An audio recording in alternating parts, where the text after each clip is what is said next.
I've got the umpires here for the game, Devashish and Harsha, and the captains Aniket and Jonathan. We are ready for the toss, gentlemen.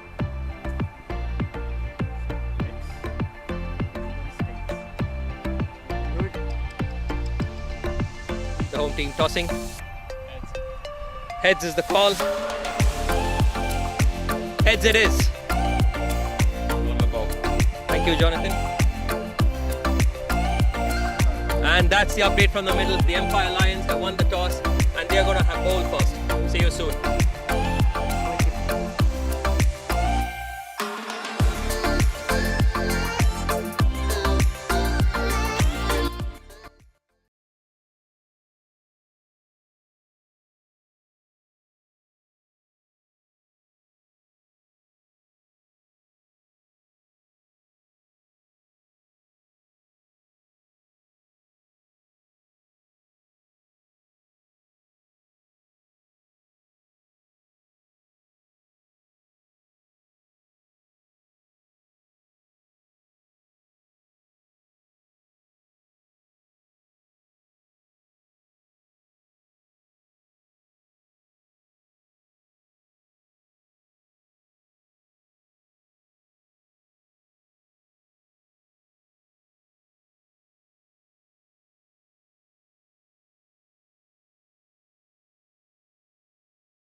2 between Empire and Helsinki Cricket Club. The news first and foremost from the toss is that Empire, who are now taking the field, won that toss and have decided to put Helsinki into bat on, as I say, a warm afternoon. There is some cloud around, but it's threatening temperatures of around 24 degrees this afternoon. Feels like it's reached that point already. So the weather is set fair for this final, unlike some in previous years that we could mention. Alongside me this afternoon is Akash. Akash, welcome. Well, thank you, Richard. Yeah, it's a fine day for cricket. Bright blue skies, some clouds, but not very threatening weather. And we're really looking forward to an exciting game of cricket. These two sides have already faced off twice in the last 3 weeks, and they are threatening to give us another absolutely thrilling game with this finals of this Finnish Premier League, the best Finland has to offer at this level. Yeah, no strangers to each other, these two sides, of course. This, the 4th consecutive final for Empire, and they've yet to win one of those. They'll be hoping, of course, that their luck changes. And this for Helsinki, the 3rd time in 4 years, with 2 yet to lose in the final in the last 4 years. And these two, having played each other, 3 times already this season, twice in the qualifying group stages, which ended a win apiece. And then in the, what you call it, the qualifying game earlier this week, which saw the top 2 teams in the division go head-to-head. That was won comfortably by Helsinki. We're about to get underway. Some last-minute arrangements to the field. We're going to see Amjad Sher open the bowling for Empire, and he'll be bowling to Abbas Butt, who put Empire to the sword a little bit in the week.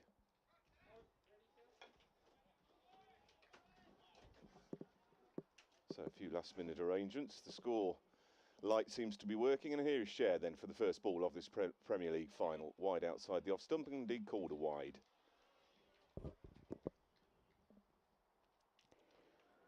So first ball, first run. First, I haven't had a legitimate ball yet, so can't really say it is the first ball. Yeah, he absolutely knows the importance of the start over here, Sher. Let's see where their line is. Looking for the outside off-stump line. Again, it's called a wide, but I think this might well be a deliberate tactic. I'm just trying to keep out of the batsman's straight hitting zone, which cost Empire earlier this week. Well, they did comment outside the off stump and 3rd wide in a row. So we're yet to have a legitimate delivery. They did mention to me that they're going in with a plan, and that's why they won the toss, the Empire lines, and against their usual form or copybook style, they chose to field first. So obviously, they have some kind of a plan in mind, wanting to get rid of these two quite early. Here's Sher again. Fuller, this time outside off stump and called wide again. Well, it's quite clear and obvious what the plan is here in terms of line. Unfortunately, perhaps with some added swing on the ball, the new ball in these sultry conditions, it's taken a little while for Sher to find the radar here. 4 without loss, and we're still yet to have a legitimate delivery in this innings. So 6 more still to come. That one is straighter and dug out. There you go, Think of a single. Lovely stuff, buddy. But they decline in the end. So after the first proper delivery, we're underway, you could say. Yeah, I've never seen Amjad bowl 4 wides on a row.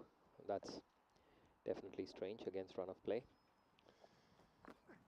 Here's again, wide outside the off stump. Now that is the line, not called a wide by the umpire. Looking for that away swing, just trying to tempt him. Full outside the off stump or short outside the off stump. that will be the plan. They're just taking a little while to find the radar here. As I say, perhaps complicated by some swing that he's got to control yet. This one is fuller and straighter. And an attempted drive, not a bottom hand in that. Just dribbles up to mid-off and there's no run. So 4 without loss Helsinki, having been put in by Empire earlier on.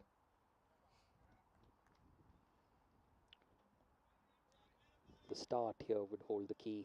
The previous games, these two were got them off to a flyer, the Titans. Full There toss, it was pulled off. into the onside. This could run away, the outfield's very dry and warm. And it races away. So again, the line that time straighter, but the length was the issue, the full toss. Yeah, seeing the ball for what it was and punishing it as it rightly deserved. He's got a predominantly offside field. The two fielders outside the circle are on the boundary, one at long off and deep extra cover. So sticking to a plan of bowling on the offside would seem to be the norm, but Amjad straying a bit and getting the treatment. Here is Sher. Again, that's wide outside off stump and left alone. No run. So 4 wides and a boundary. 8 without loss. We're still in to what is a prolonged first over.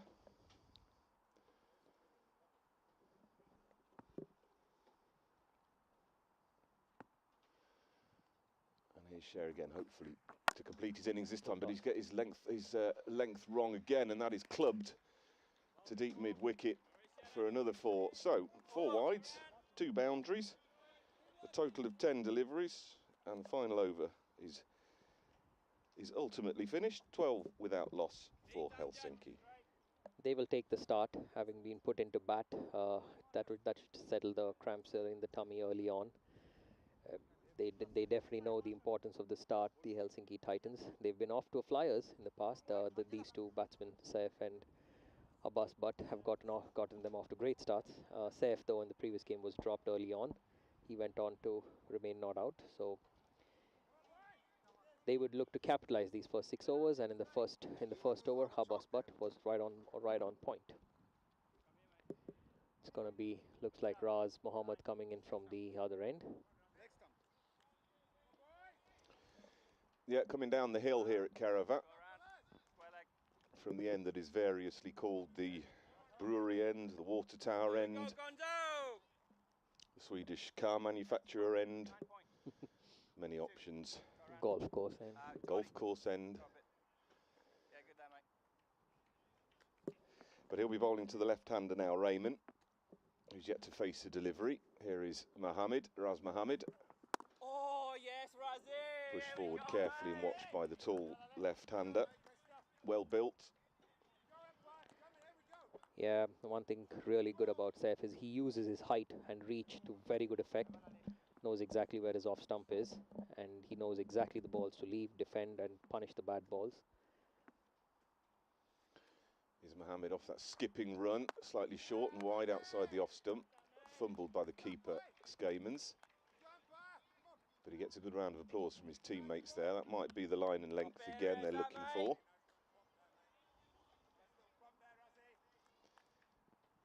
Top areas, that buddy.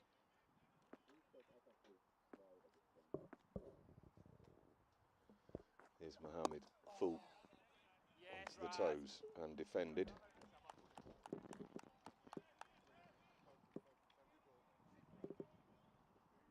No run. Here we go, Gonzo, buddy. So opposite to Amjad, Raz has seemed to have hit his line from the start, from the get-go. Yeah, and to the left-hander as well, which is interesting. This one is slightly more on leg stump and just pushed into the onside for no run. Just should run through the teams for you today. Empire lining up with Mahesh Tambe, Raz Mohammed, Mohammed Abul Hasnat, Mohammed Imran, Vishal Verma, Amjad Sher, Vanraj Padal, Jonathan Skamans, who's captain and keeper. Back to that in a minute as Mohammed comes in. Again, full delivery, turned into the onside, no run. Pete Gallagher, Jordan O'Brien, Nathan Collins and Ezatullah Mayer. And Helsinki lining up with Khalid Rahman Mangal, Obaidullah Zadiki, Ghulam Abbas Butt, Nikki Kamal, Faisal Shahzad. Continue that for you in a second. Oh! This one driven to short extra cover. No run, and a decent first over, that one from Raz Mohammed, a maiden, which is exactly what they'll be after. So Helsinki after 2 overs, 12 without loss. Just to finish that Helsinki Titans lineup for you: Hamad Shinwari, Adnan Said, Saiful Rahman, Anikef Pushtai, Abdullah Qureshi and Bilal Masood. And Akash, that was a tale of two opening overs. Absolutely, I was just thinking that somehow Raz Mohammed has managed to pull one back for the Lions, and straight away Skaman's the skipper deciding to pull Amjad Sher off and bring in Imran Mohammed, more popularly called as Money. Got some stick in the previous game, but also got a wicket, the crucial wicket of Abbas Butt, if I'm not mistaken, if memory serves me right. So he would be looking to repeat that, hopefully without being as expensive. Jordan, strider. Yeah, interesting to know whether that was a planned change or whether it was because of the 4 wides that Sher conceded in that first over. As we watch Mani Mohammed come in, that's wide outside off stump and cut into the offside, but straight to the field at Padal, no run. Just to finish off that story, I think it was Amjad Sher who took a lovely running catch at mid-wicket to get rid of Abbas Butt off the bowling of Mohammad Imran the previous game. So they've got the same combination going again with Sher. Well, Mohammad Imran has dropped short on this one. This is clubbed up to deep mid-wicket, but it sails over the head of the fielder, and that has gone for 6. So he's dealing exclusively in boundaries for 4 and a 6. Yeah, that's his favourite hitting area, no doubt about it. He knew that there is a man right up there on the boundary line, Amjad Sher, a very safe pair of hands, but he backed himself to clear that, and he managed to clear it by at least a good 5 meters. Well, that's the problem if you drop short and straight. Yeah, he did take full advantage of a relatively shorter length ball. A little long hop, really. Long hop, fair enough. This one's in again. This one is a slower delivery, which is clubbed into the onside, but it's not timed. It'll go for a bounce to Sher out on that boundary, who sends the throw in, which is fumbled by the bowler, but it's only a single, so it takes Butt off strike, and the field and Mohammed's radar will have to change now for the left-hander. We have the 2 men out in this power play at the moment. We have Raz Mohammed in front of us at long on, and Padal, I think it is, at deep mid-wicket. Those are the only 2 men out of the circle in this power play with the fielding restrictions in place. And Mohammed is going to go around the wicket. Looking for some swing today. Predominantly a swing bowler, much slower and looped up and wide. One thing which you would notice straight off the bat is both Raz Mohammed and Mohammad Imran have kept the ball just outside the off stump for safe. They're not trying to give him any room to swing his arms with. This one being a wide. Yeah, it's a deliberate ploy, but it's fraught with dangers. This one is edged, really. He's driving into the offside, but it's a bit of an edge, and it loops over short third man, and they decided that perhaps was going to go for 4 before deciding to run. In the end, they only pick up 2, and it might have been a 3 had they run it quickly, but it didn't make the boundary. So 2 more to the total, 22 without loss. Absolutely. While these two seem to be be able to clear the park with ease, they haven't seemed to be the quickest runners between the wickets. I've never seen them take a quick single. But the other argument could be is they don't need to. Here's Mohammad Imran, and his big swing at that one. Appeal for caught behind. Or is it appeal for a stumping, perhaps? Looking to the square leg umpire, so perhaps it was for a stumping. Yeah, Skaman standing up as a deliberate ploy to the relatively faster bowler, and being able to whip those bails off. Even if he doesn't get a wicket, at least it plays on the mind of the batsman to watch that back foot and maybe limit a bit of Saif's already large reach.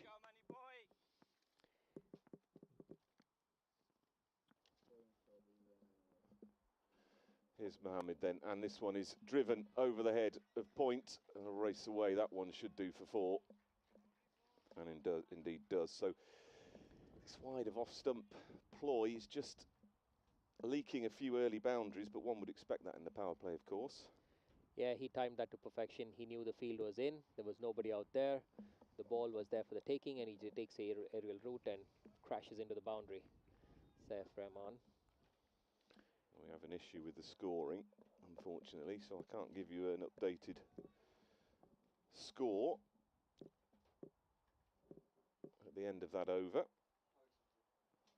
We say 26, we reckon, is the revised score. So that was an expensive over. 14 going from it, so we've had 12 off the first over, and then a maiden, and then 14 off the third. So it's all or bust at the moment. Yeah, it's all happening here at the Caravan National Cricket Ground. Raz Mohammed, he's back in to his second over. He'll be looking for a replay of his previous over, but he bowled that to the left-hander. Will be interesting to see how he matches up against Abbas Butt, the big hitting Abbas Butt. Yeah, he got some tap earlier in the week, going quite straight on a few occasions, and you stray into that straight hitting zone, you're asking for trouble. So his line will be crucial here. A maiden in the first over. Here he comes again. The delivery looks to be wider of off stump.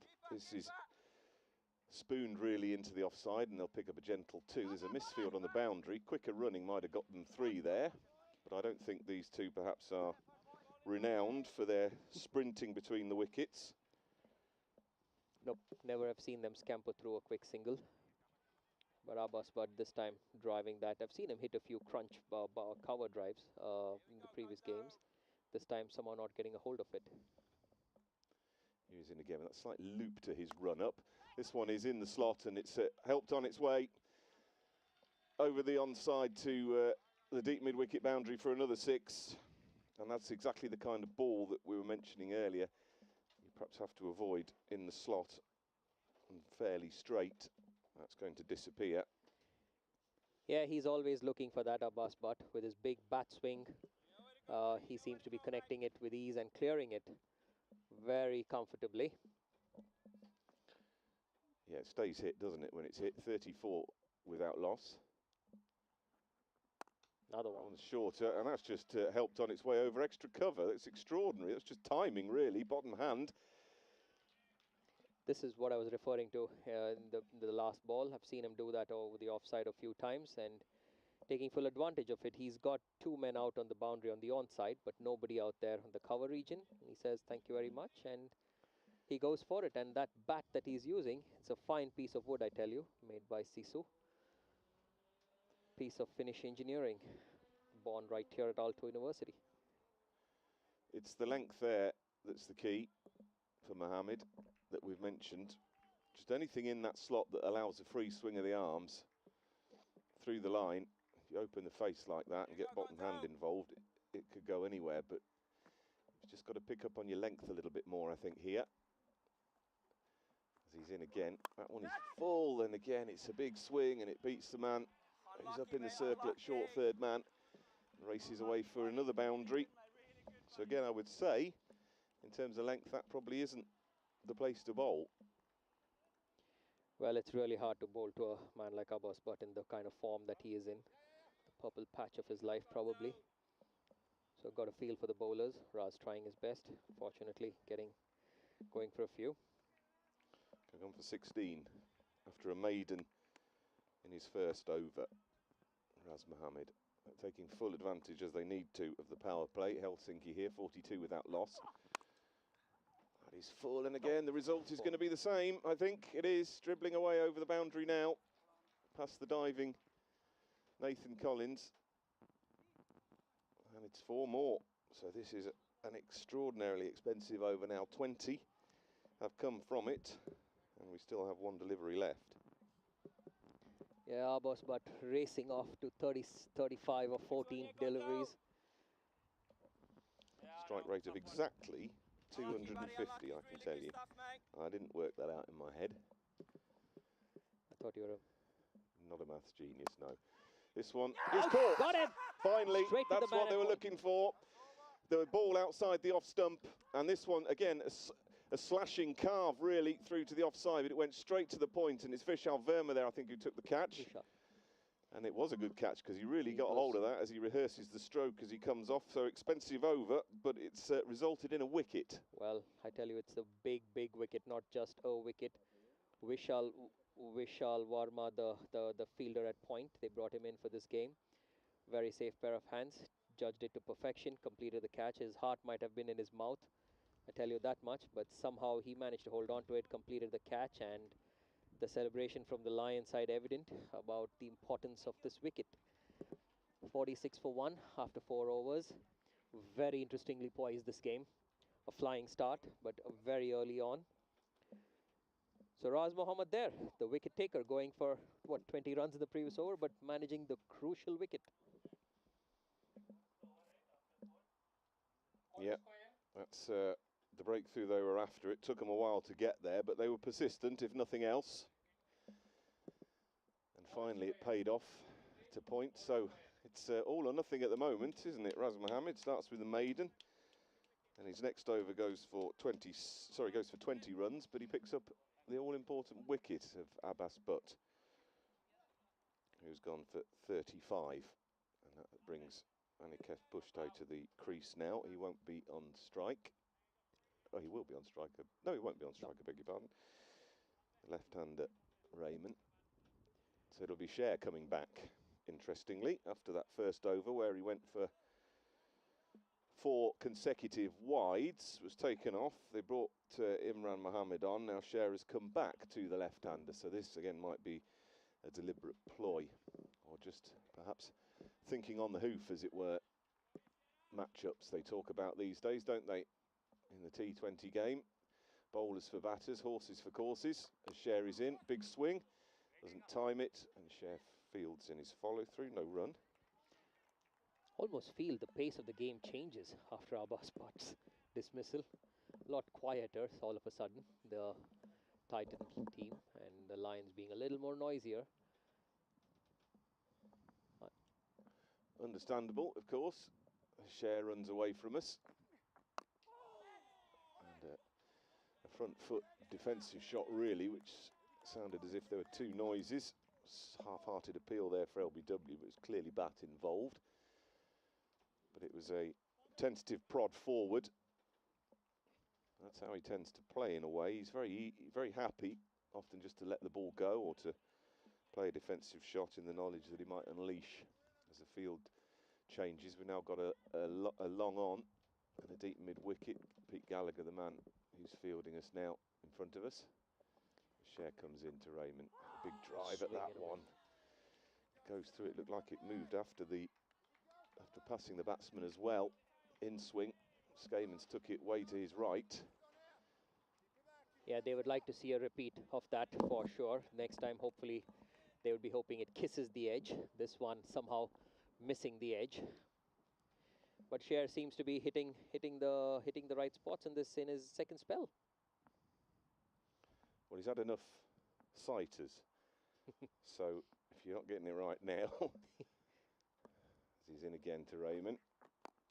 He just comes forward and defends. No run. Cher picks it up in his follow-through. 46 for 1. Helsinki, having been put in, to remind you, by Empire earlier on. Saif Rahman is a kind of batsman who will not let a loose ball go by, but he respects the good balls because his objective is to bat through the innings. That's the impression that I've taken away after seeing him play in this league in the last few games. Yeah, the anchor plays that anchor role very well indeed. This one is driven beautifully, actually, uppishly over the infield. That's going to run away for 4 runs. Using that reach to perfection, reached out to it, got his foot to the pitch of the ball and inside out over the covers. 4 runs, crashing into that boundary there. Nothing really much the bowler can do about it. It's in the first 6 overs. Well, he's tall, which allows him to hit on the up. And that was the perfect example of it. The ball hadn't quite reached its peak, as it were, after pitching. But he drove uppishly, deliberately over that infield.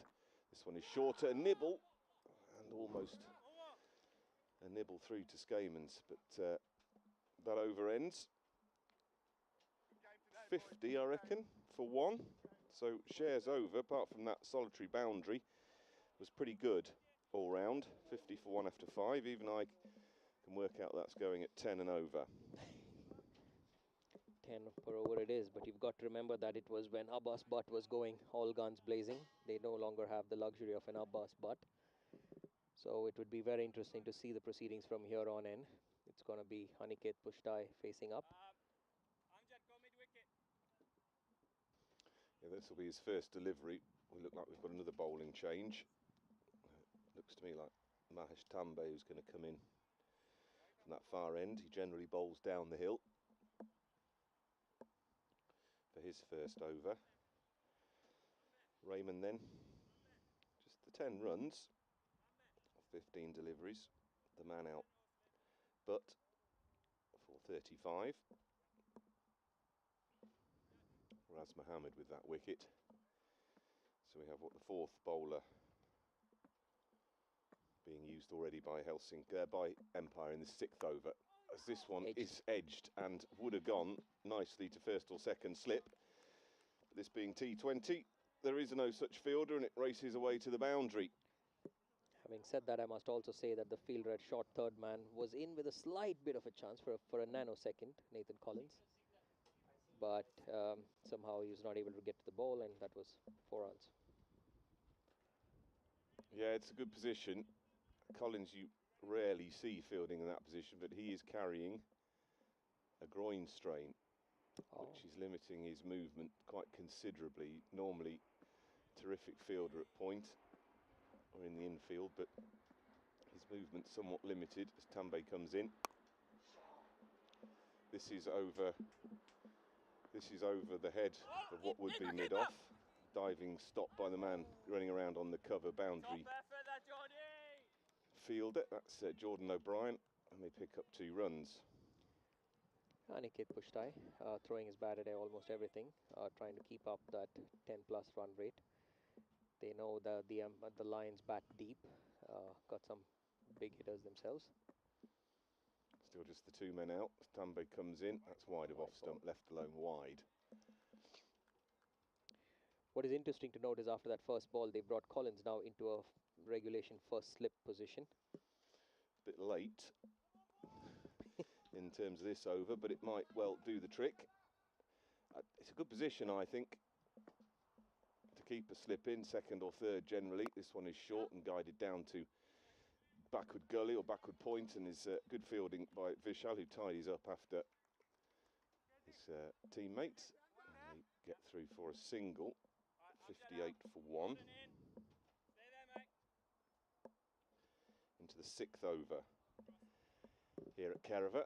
Still a nice warm afternoon. There's still plenty of cloud around, although the sun is pretty strong this afternoon. It's going to hit 28 here in Finland, which is something of a record for the end of August, I think. I think probably next week we'll be back to type as Tambe comes in around the wicket to the left-hander, who drives straight over mid-off. Is it going to get cut off? I think it is. And they just take a single. Gallagher doing the fielding out there.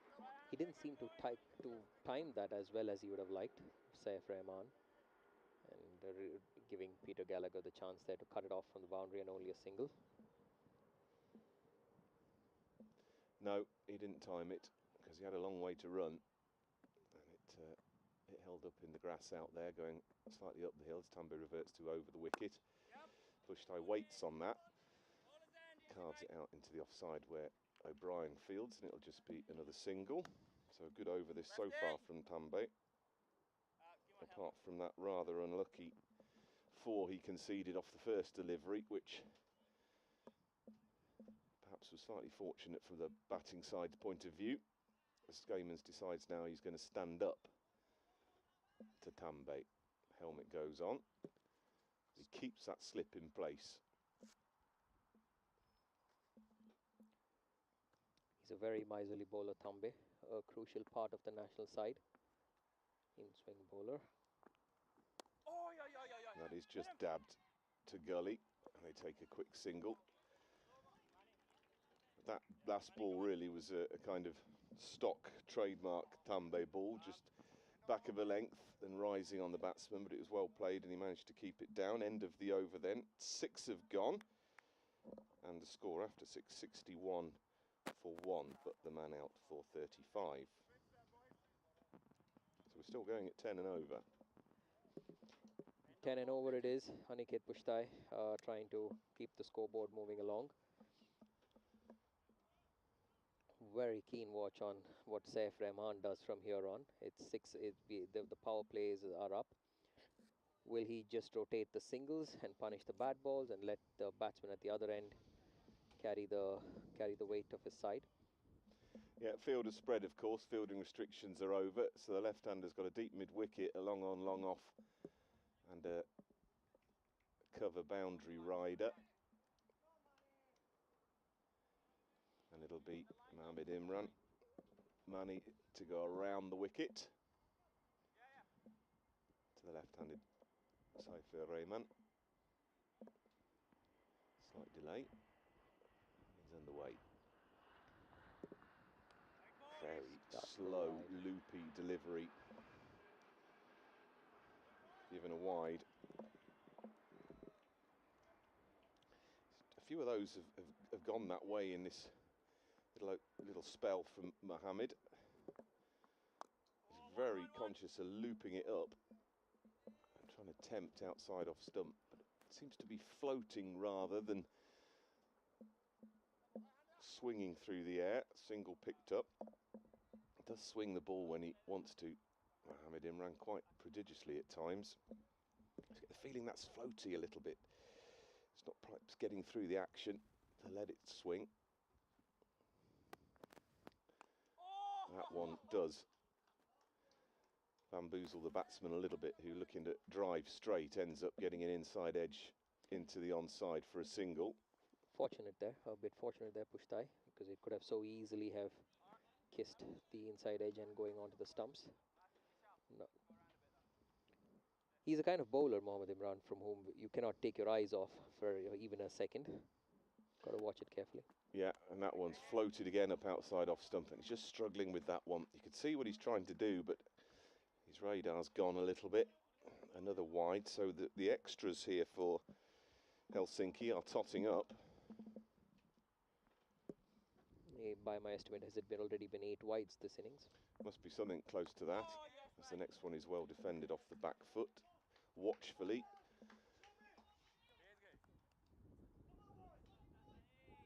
Extras 8, yep, so far.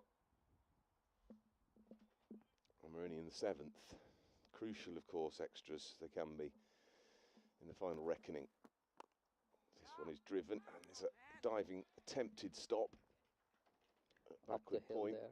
And it's not made the boundary. Good work there by O'Brien, who's gone a long way. There could be trouble here, but he's got to run. In the end, the throw just bounces over the bowler at the end of the stumps, and the batsman was home safely. Yeah, we mentioned earlier that Abbas Butt and Saif Rahman are not the fastest runners, but Aniket Pushtai is, so you could see him pushing for the third.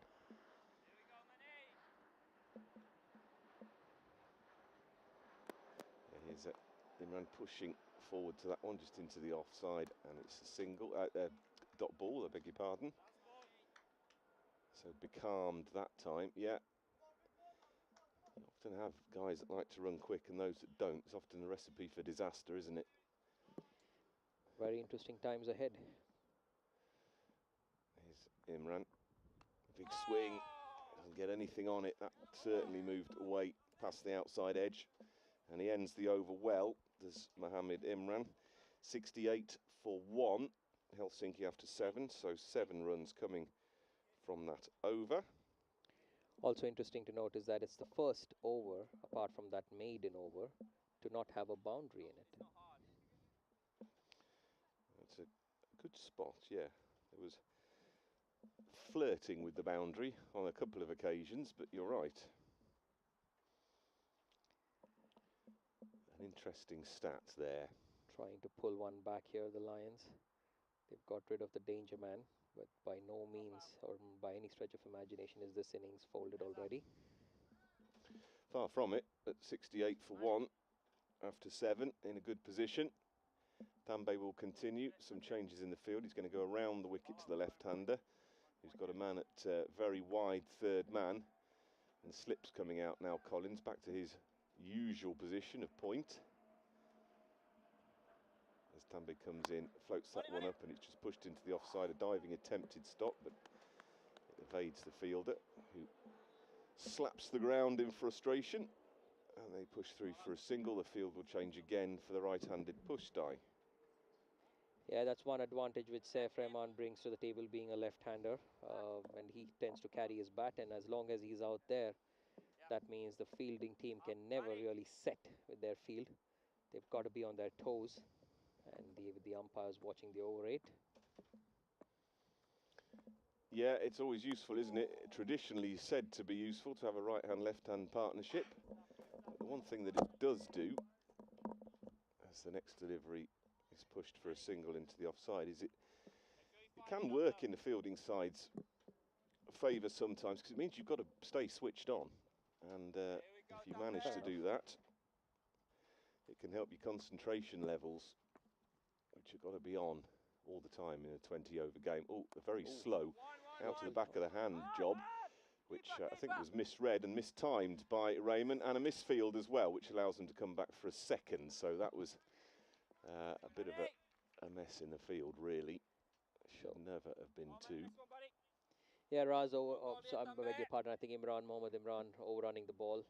Tambe there trying for a slower delivery, misdirecting it. Rahman not reading it entirely, nudging it down to third man, and then the fielder overrunning the ball. So a comedy of errors there. 72 for 1, halfway through the 8th. Now he's asking for his third man to come fine at Mohammad Imran, who spilt that last fielding opportunity as he switches back over the wicket now to the left-hander, short, and just dabbed into the onside. They'll take an easy single. Again, a misfield. Keep their eye on the ball here. But thankfully for Helsinki, no immediate thought of a suicidal second. Yeah, I can assure you that Aniket was looking for it. He was sent back by Saif Rahman. Well, they say never run on a misfield, but that's all gone out the window since the advent of 2020, hasn't it? Which, again, tells you what you need to know about concentration levels, whether you're batting or fielding, as this next ball is just flicked, really, off the legs into the onside by push die for 6. What's fascinating to me about that shot was he knew that there was a fielder right on the boundary line, Raz Mohammed, fairly safe pair of hands. But Aniket Pushtai backing himself to just sort of flick that ball and managing to put the ball out of the park, literally into the bushes behind the fence there. 6 runs for Aniket. Yeah, it's just pure timing, that was. And you were right, Richard, a short while back when you said all the rules have gone out of the window. It's extremely unorthodox cricket these days in the 2020, with batsmen inventing shots like the scoop shot, reverse sweeps and whatnot. Tambe then again.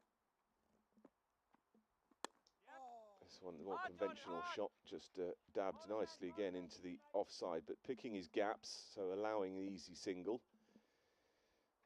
So the 8th over is finished, and they continue this trend of going at exactly 10 and over. 80 for 1. Helsinki are, having been put in after 8 overs. The men at the crease pushed by 17, not out after 10. And Raymond 20 off 23 deliveries. He scored about a run a ball in the previous game as well. Remain not out. Aniket Pushtai, though, taking on the mantle of keeping the scoreboard ticking at a faster clip, going over the top more often, and that brings in Peter Gallagher, the right arm off spinner. Yeah, first time we're going to see some off spin in this 9th over from the tall Australian, who's rotating his field now. Very straight. Long off and a long on, deep mid wicket, deep square leg, and a man deep extra cover as he comes in over the wicket now. Dabbed into the onside, thinks of a quick one, but the fielder picks up in his follow through. There's no run. The one thing which PG does really well is to get through his overs so rapidly. Yeah, he does, and that's actually another really important thing, I think, in 2020, getting through overs quickly, because that can play on the minds of the batsmen psychologically, as this one is put into the slot, really, and with a bit of bottom hand helped on its way, but some terrific fielding by Raz Mohammed out on the boundary. Excellent fielding there. He got his entire body behind the ball. He was sliding, but made sure that the ball never lost sight of the ball and kept it in control and restrained safe 2 runs for his team. Yeah, the one thing Pushtai does, and he did exactly with that, is find the gaps. He really manoeuvres the ball very well. As this one is tossed up a little bit more, less flat than the first delivery, and it's driven straight. The man at long off is a man to run to his right and field. Another run to the total. 83 for 1.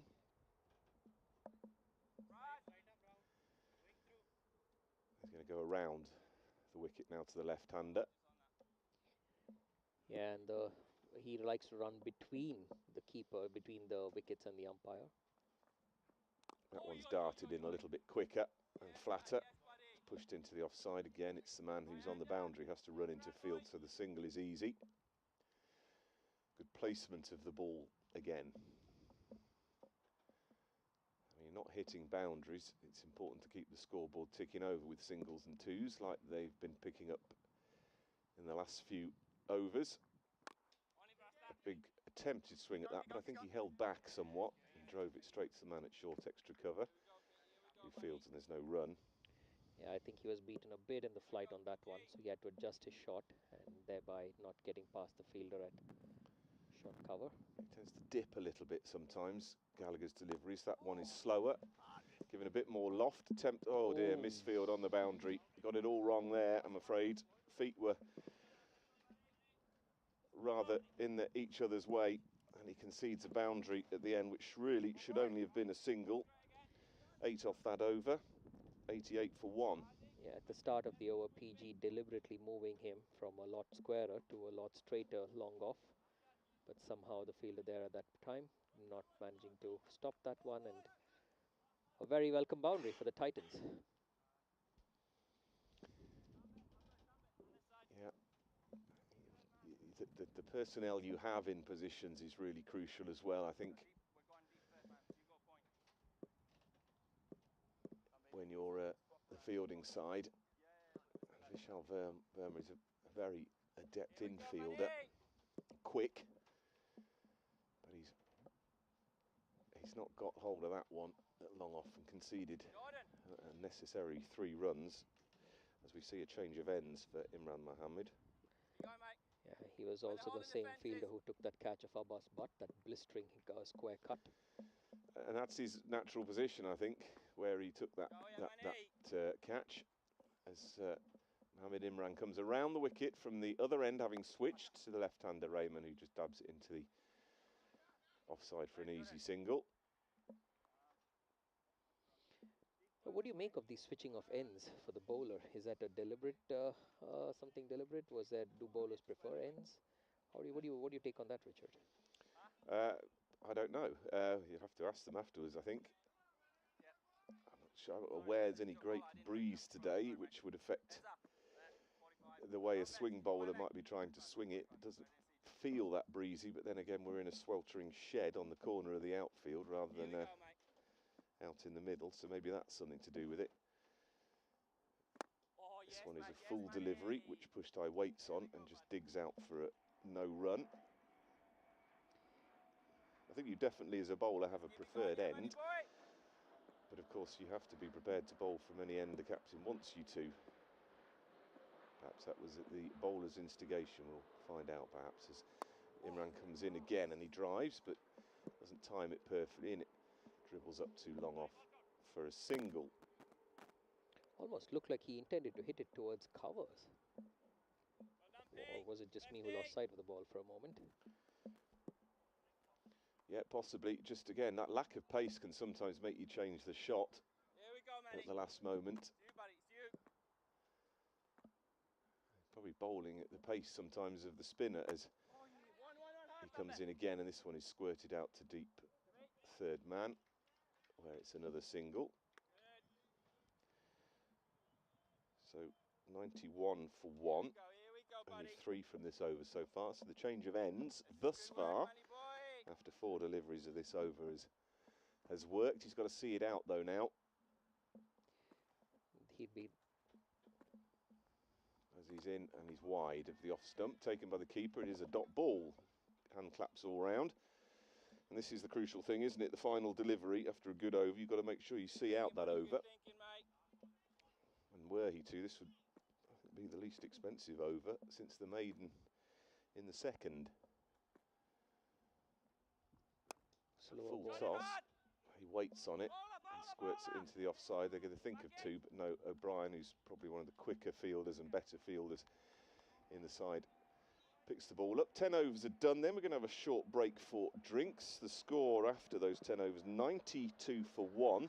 So they've dropped below that 10 and over run rate. But it's worth saying that that change of ends for Mohammed Imran really paid off there. Just 4 coming from it. And Helsinki, as I say, having been put in earlier by Empire, 92 for 1 after 10. Well, it's been a mixed bag in the first half of this first innings. The Titans getting off to a blistering start. The Empire Lions managing to pull one back, and ever since then they've been holding things even. We will see how things continue in the next 2 minutes. We will be right back. Thank you for watching.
The 11th over. Pete Gallagher will continue with his off spin. Number 50 on his back, he's in. Short. And just dabbed into the onside for a single to get us underway after the drinks break. 93 for 1. Yes, Helsinki. A very welcome drinks break there. It's a hot day. What's important is to see if we can manage to get a breakthrough here. The Lions. It's always what follows after a drinks break. Around the wicket then Gallagher. And just a late cut for a single. The short third man from Raymond takes him now to 24 off 27. Certainly that anchor role we were talking about earlier is that role that he's playing now. Absolutely. That seems Gallagher comes in again. Slightly flatter and leg side, pushed into the onside. This should be 2. Fielder comes in off the boundary. They're going to have to run. It's a good throw, missed by the keeper, backed up thankfully. And it is no more than 2. That was some good running. Slightly pedestrian running at times, but that was a clear shout of 2 from the off. So he can get his head down when he wants to. don't want to say no to the captain, do you? Exactly. Oh, that's looped up. And just, oh, how is Oh, that? he's bowled him. Well, he was deceived, I think, by the flight there. It was a slow delivery. It was tossed up above the eye line even, and the shot was all wrong, really. It was a kind of half-cut, half-defensive shot, and it's crept under the bat, I think, and that's the second wicket down. Empire Lions strike for the second time, and it's Anike Pushdai who's gone. Bowled by Gallagher for 29, the score 96 for 2 in the 11th. How many times have we seen a wicket go down right after a drinks break? The Empire Lions will welcome it with open arms. They've seen the back of the captain of the Titan side, but they wouldn't breathe easily just yet because Lucky Qureshi is the next man in, built like a tree trunk. He can hit the ball a long way, I can assure you that, from what I've seen in the last few games of him. And he will be facing up to Peter Gallagher. Yeah, you called it. It was a strange one. These breaks do have a habit, don't they, of breaking partnerships, and that partnership was going along extremely nicely. And it was, well, 50 partnership, I think it was. Exactly, because Butt fell when it was 46 for 1. The score now 96 for 2. So exactly 50. Gallagher strikes 1 for 12 he has so far after 10 deliveries. This one is whipped into the onside, all bottom hand. It's only going to be a single from the new man Qureshi.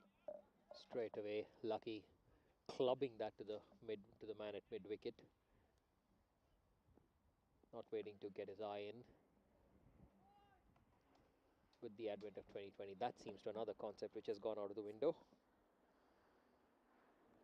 Gallagher then to Raymond, who's still there. He's lofted that up now in the air. It should, oh dear, well the fielder didn't really see it, I don't think. He's almost saying he didn't see it because I think it's Amjad Sher out there who's normally a very reliable fielder, and he sort of stumbled as he got towards the ball. It was a real chance. Lofted shot, opened the face of the bat, down towards long off, running to his right, and he's signalling something which indicates he didn't pick it up. That was an opportunity missed, but it's another 4 runs for Helsinki, which brings up their 100 at the end of the 11th over, 101 for 2. Yes, and the danger man Seth still there, dropping sheet anchor. They were in with half a chance, but too much to their chagrin, the Empire Lions, Amjad Sher not able to spot that one, resulting in a boundary. It's going to be Lucky Qureshi facing up to what looks like Mohammad Imran coming in for his last over. Yeah, he's bowled through 2 from the residential end, as we call it, and 2 from the end he's currently at. His last over was a good one, just going for 4. So the change has suited him. He'll need another good one here just to put the brakes on. He'll be bowling to the new batsman, Qureshi, who's 1 off 1. As the field undergoes quite a few changes. Collins is finding himself running around a lot. If he is nursing that groin still, he won't be thankful for all this field placement movement. As Mohammad Imran comes in again then. Slightly lofted up towards long off. It's going to bounce once and be fielded before returned. Again, a lofted shot. Had that long off field have been a bit wider, he would have been in with a shout. As it was, he's very straight. Yes, came in suggesting his field, bringing in Nathan Collins, making him run from square to square on either side for the left and right hander. Give yourself on the line, walking in. Extra cover dropping back to the edge of the circle as well. As Raymond pushes exactly to that man and fields well, and it's just a single. He would feel he has missed out there on a full toss, but straight to the man at covers and only a dot ball. Yeah, I think he's just a bit wary perhaps of what it might be doing in the flight, whether there's some swing there, but watchful on that occasion.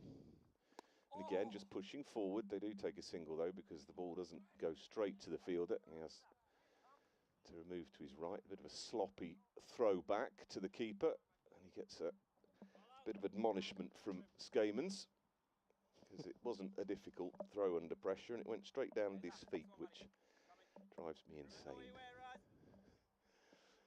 103 for 2. Here we go, Manny boy. He'll be fairly happy with his effort so far after going for 14 runs of his first over. Yeah, just the 2 so far. This one is a Up in big, the air. big swing. It's Wiles up in the air. There's 2 men under it. It's got to be a shout here. There is And indeed, and Cher it's well taking it. taken. It's well taken by Cher.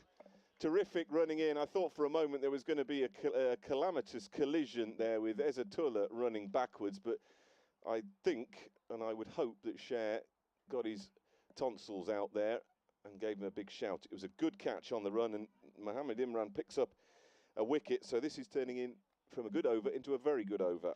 An excellent over to come back after going for 14 runs on your first over and then to get only 13 in the next 3 and take the wicket of a crucial wicket, that of a big hitter, thanks to a good running catch, is definitely an achievement. Take a bow, money, and that brings in Faisal Shehzad to the crease. 103 for 3, the fall of the wicket. This is Masood coming in, actually. I beg your pardon.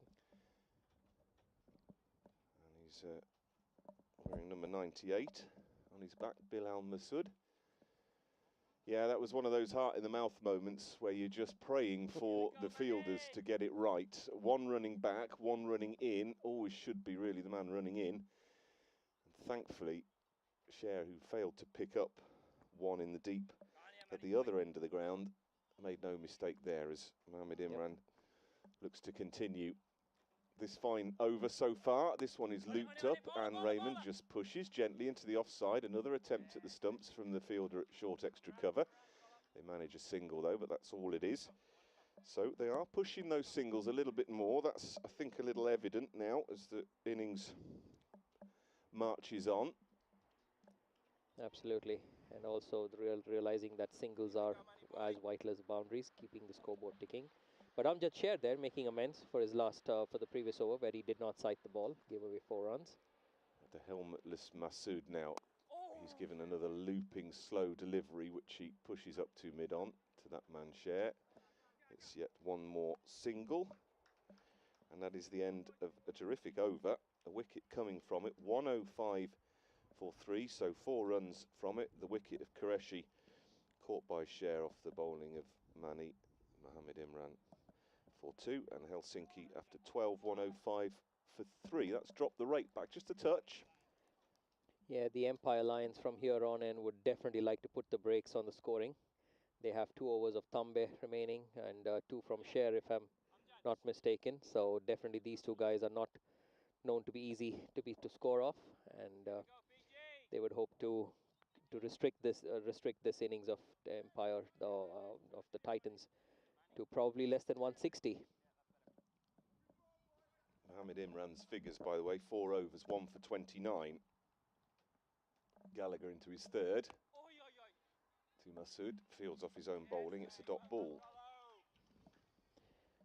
1 for 29 then Mani Imran. And it was a tale of 2 ends, really, for him. Since the switch, he improved dramatically. As Gallagher comes in, this is wide, short of off stump, and a cut into the offside for another single. Just trying to go back to how many. The end of Pete Gallagher's last over was the last fall off wicket, the last boundary that we had. 106 for 3. Going round the wicket. That one's tossed up a bit, well driven by Raymond, but it's just going to be a jogged single to that man out on the cover boundary. Good throw comes back in. Singles at the moment is the currency. But they've just got to rebuild a little after those 2 quickish wickets. Raymond's still there though, the danger man. Big swing, dropped by the keeper. I say dropped, not taken. I don't think it was a chance. A few hands on head. It was a bit of an ugly shot in all honesty. What also surprised me was the amount of bounce. Skamans was trying to catch it around his shoulders. Yeah, he put his shoulder into that one, you could tell. He's tall, Gallagher. As he's in again. slightly round In the on. This air. one is up in the air now. There's a fielder running in. Jordan Jordan. O'Brien from mid-on, Taken. and he's taken. And the wicket goes 4 down. It was again, in truth, a bit of an ugly shot, a bit of a swipe from Bill Al-Masood, and it got a bit of a top edge, I think, and Jordan O'Brien getting a big hug and lifted by his teammates there. The 4th wicket gone, 107 for 4, and Masood has gone for 2. Certainly definitely a catch-it moment there for the Empire Lions. He knew he had to take that, and it was well-judged catch in the end, and the celebrations was evident. He told me at the beginning of at the start of the day that he would like to rather be chasing a lowish total, and I told him it's going to be an epic chase. So throwing his contribution into that effort. Jordan there. Having said that, the Titans seem to be losing their way a bit after that blistering start, 50-run partnership, and then 2 quick wickets. Yeah, it's stalled, and while wickets aren't always crucial, although Empire won't tell you that, having been bowled out earlier this week in the corresponding match with Helsinki in the qualifying game. So the next delivery from Gallagher is just dabbed into the offside, and the new batsman doesn't want that run. Kamal Raymond is sent back, and that is the end of the 13th over. 107 for 4 Helsinki, having been put in. The wicket of Masood going in that over for 2, caught by Jordan O'Brien off Pete Gallagher. And what we were saying about that run rate that was around 10 for the first 9 overs, almost exactly 10 for the first 9 overs, has dropped off. And while you don't necessarily put too much emphasis on how many wickets you lose, the one thing that losing wickets does do is slow your run rate down. Absolutely, that's what we are seeing. They were going along at 10 and over, and right now, what are they at, Richard? Can you peep into the scoreboard there? Beg your pardon? What is the current run rate now? The current run rate? 8.23. Oh, hang on, give me a second. I'm not a computer. You did that quicker than me. You didn't even have to ask. Goodness me. Right. You can be our run rate man. 8.23. Right, we've got to change of bowling, of course, because Mohamed Imran bowled out after the penultimate over. And we'll have Kamal on strike to Amjad Sher, who's in, having changed ends as well. And good attempt at trying to stop that ball, which was squirted up to long off then. But it's another single. Sher now, this will be his 3rd over, having started from the opposite end to the one he's operating from now. Coming down the hill this time. 0 for 17. 0 for 16 off his first 2. Now he's gone for 17 after that single. Raymond, the man with this idiosyncratic, languid pose of hand on hip, waiting for the field to be moved, and now he's going to ask the batsman to change sides as he goes around the wicket to that left-hander who's on 31, and he just dead bats that really out into the offside for a quick single. Another one to the total, 108 for 4.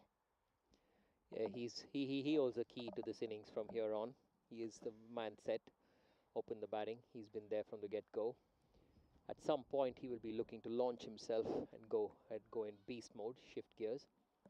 Yeah, his run rate, his strike rate rather, has crept up slowly. It's still under 100. It was down around 60 for the first half of the innings so far. Kamal goes high up in the air. There is a man underneath. It's going to be a tough catch, though. It's Tambe who takes a cracking catch right in front of his face as he's running backwards. And Kamal lasts, what, a single delivery. That one skied up in the air, almost took out the flight from Stockholm, that one. It came down with snow on, but it was a terrific catch running back. The 5th wicket falls for Helsinki. Kamal gone for 1 and a golden duck. Yeah, absolutely terrific catching there by Tambe after the previous over when we saw Sher taking another blinder. This is some incredible catching in some good comeback here by the Lions. Managed to keep the pressure on the Helsinki Titans, knowing that they have to keep the scoreboard ticking. trying to go for the big shots, really. With Saif there, he's the man who's going to stay back, and the others are going to go over the top. And the Lions' answer to that is, well, if you go over the top, we're going to be catching you. And they've seemed to be doing a bang-up job.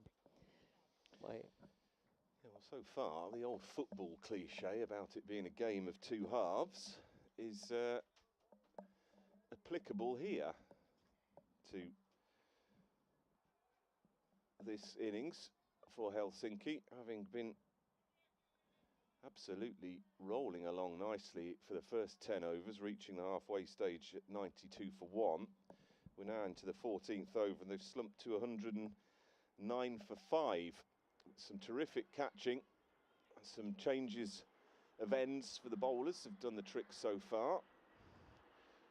The batsman crossed, so Raymond will be on strike. He's the man all their hopes depend on now, and that was almost a catch. It fell just in front of Collins, who's in this sort of deep leg position, deep Fine leg. leg slip position. Yeah, short fine leg on the edge of the circle. Tried to pull that, and it just lolloped up in the air, fell short of Collins. Had he been a few more paces in, it would have been a chance. Sher getting in amongst the wickets finally. Yeah, having started the game with 4 consecutive wides. Another single as he pushes into the offside. 110 for 5. 33 now to Saifur Rahman. 36, so his strike rate not yet above the 100 mark. Shinwari's the new batsman. Left-handed batsman and left-handed bowler, Shinwari. Yeah, he'll be facing his first delivery. Final one of this over from Sher. Oh, a big appeal for LBW. But the ball has squirted somewhere for 4. And while that appealing was going on, they picked up 4 leg byes, or is he giving it off the bat? I think he's giving it off the bat, which is a rather strange end to the 14th over, which was a good one for Empire, but for Helsinki, that final boundary, which is given us runs, has made that look a little bit healthier after the demise of Kamal, having faced just that one ball. 114 for 5 after 14.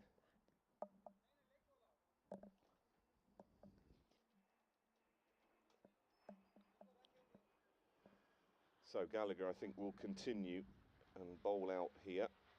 His 4th over. His figures so far 2 for 19 off 3. So terrific stuff from the right arm off spinner.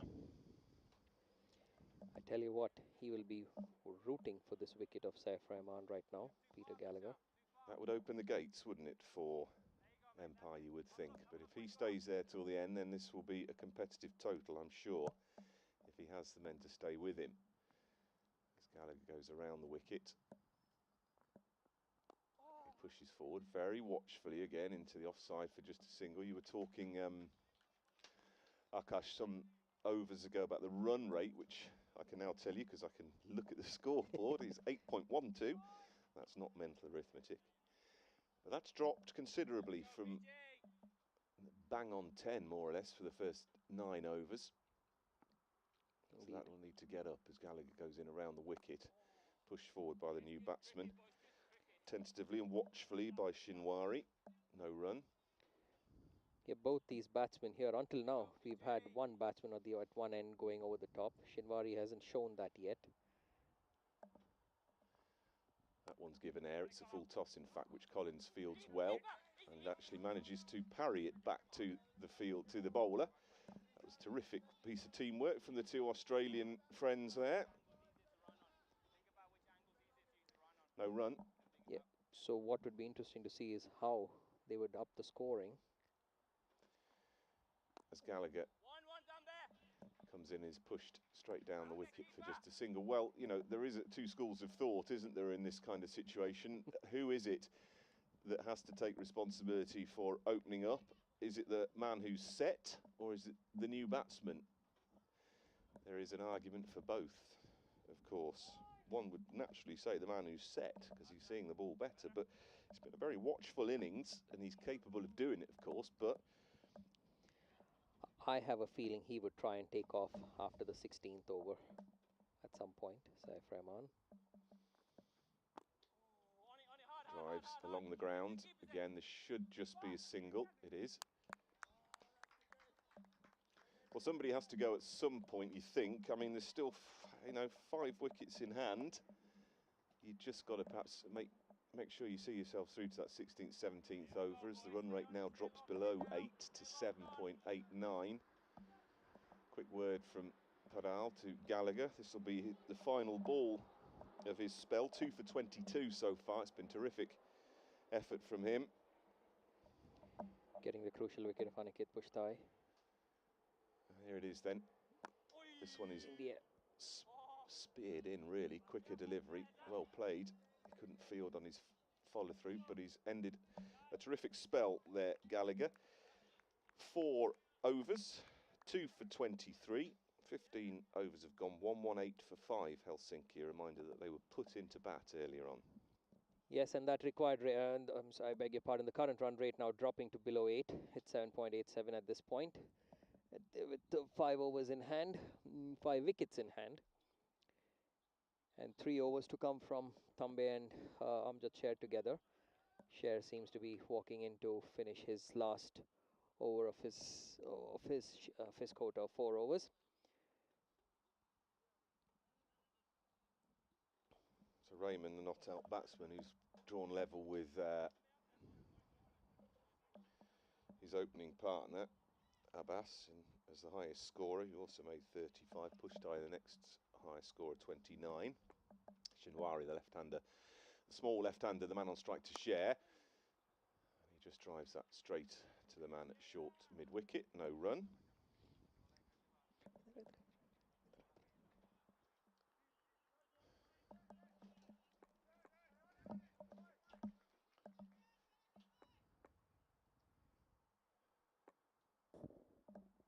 Sher around the wicket, 2 left-handers at the wicket, of course. That one is just mistimed and not picked up by the man in the field, who had hands on head but didn't realise the ball was running towards him.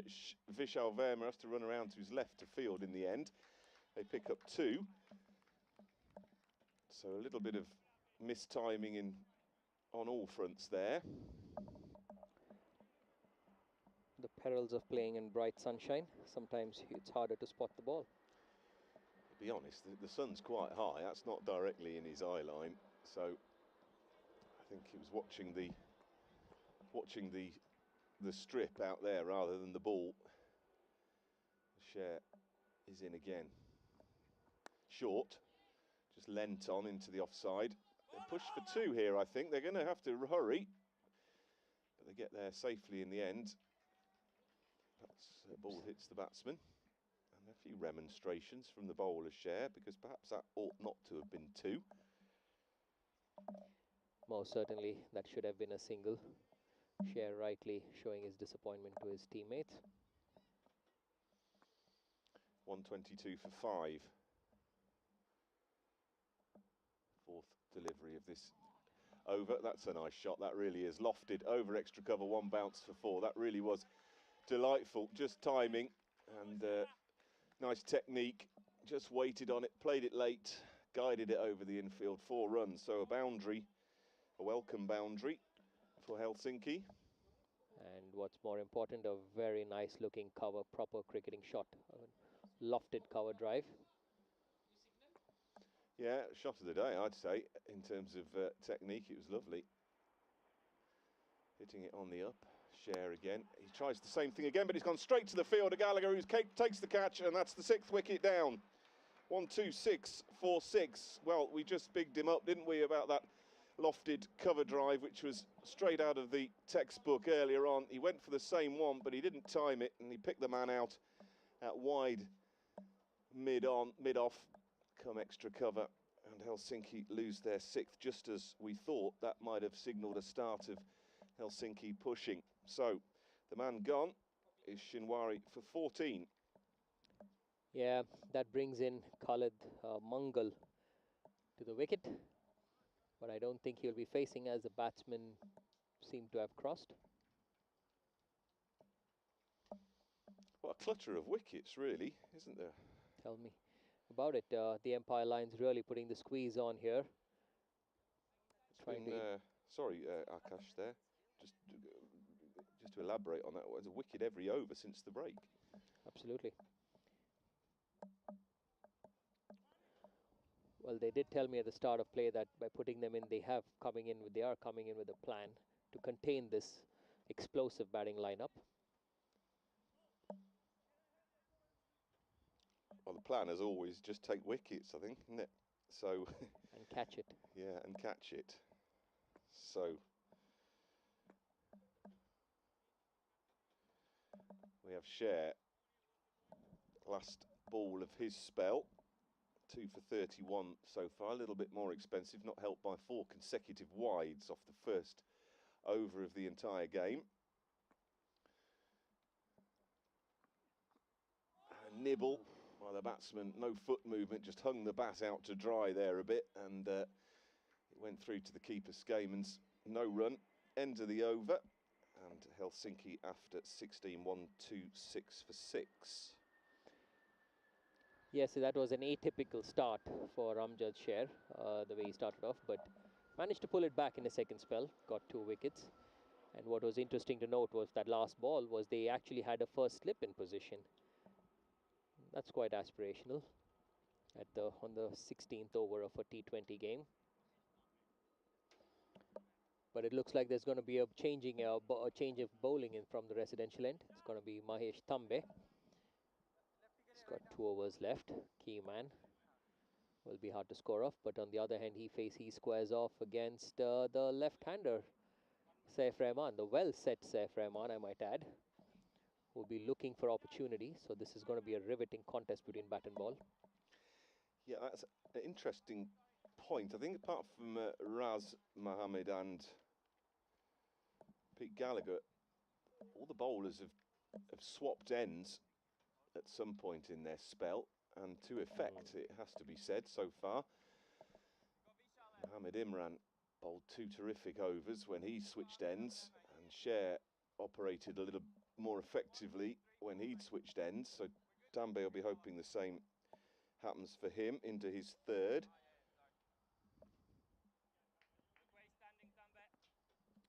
Round the wicket, Tambe.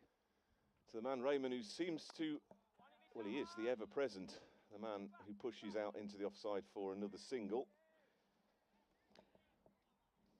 And he moves on now to 36, so top scorer in the innings so far, Raymond, of 39. And we've got a right-hand, left-hand again. Mangal, the new man, who held his bat out at 1 at the end of the last over.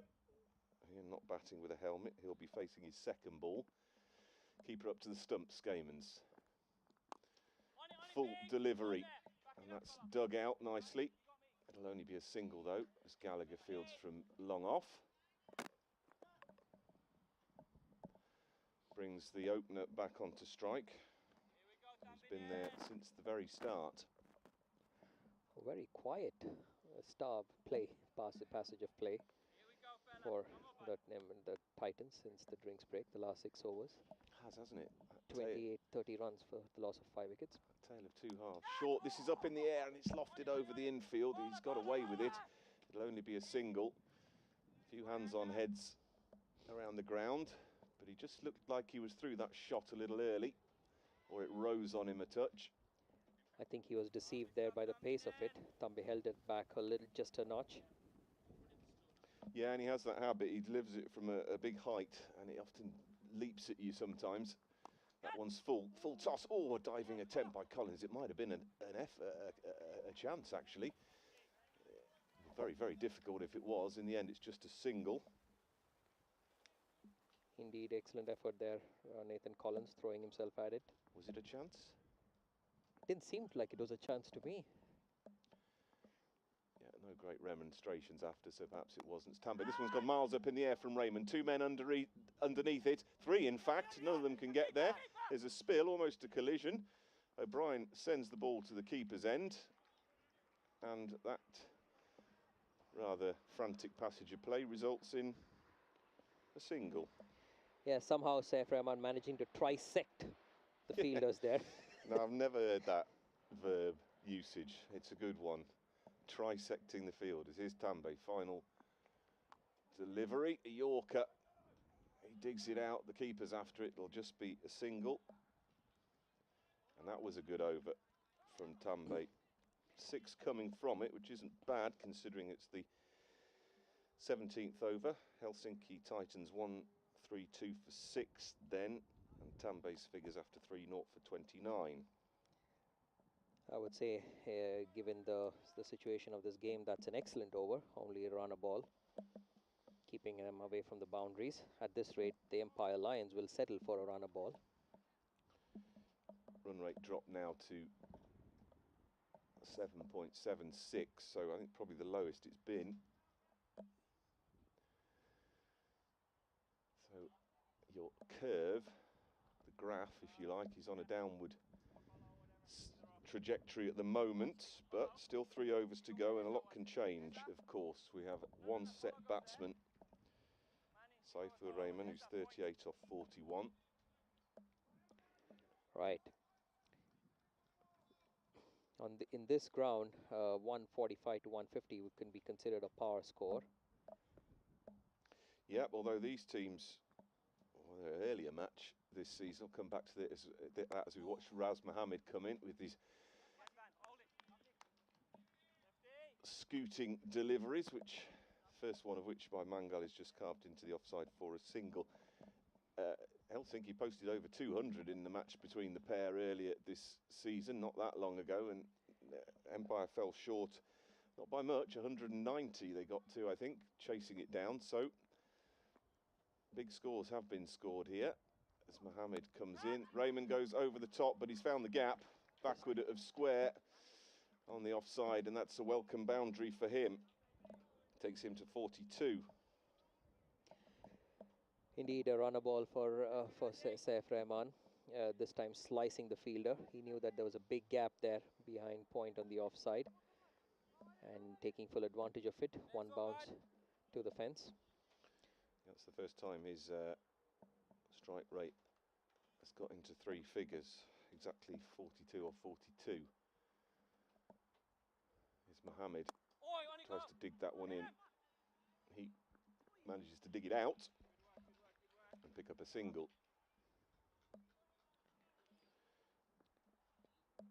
So projected score from here at this rate should be around 160, 165. So difficult to know whether you'd have taken that at the start, either team, as Mohammed comes in and a big swing from Mangal down on one knee, eventually gets a single out into the onside.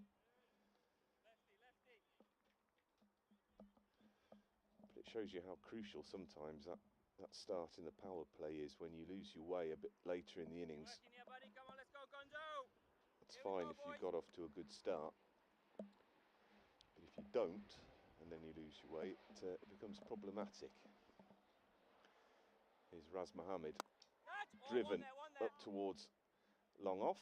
A couple of bounces to the fielder who just waits for the ball to come, and it's another single. Rahman Mangal likes to run his ones and his twos. So he'll have to be mindful of the fact that Saif Rahman, his opposite number, is probably not of his same thought process. Mohammed, this one is gone miles up in the air. There's a man under it who slips.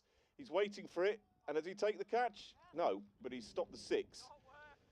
And in the end, it's only 2. Difficult to see. It's on the far side from us.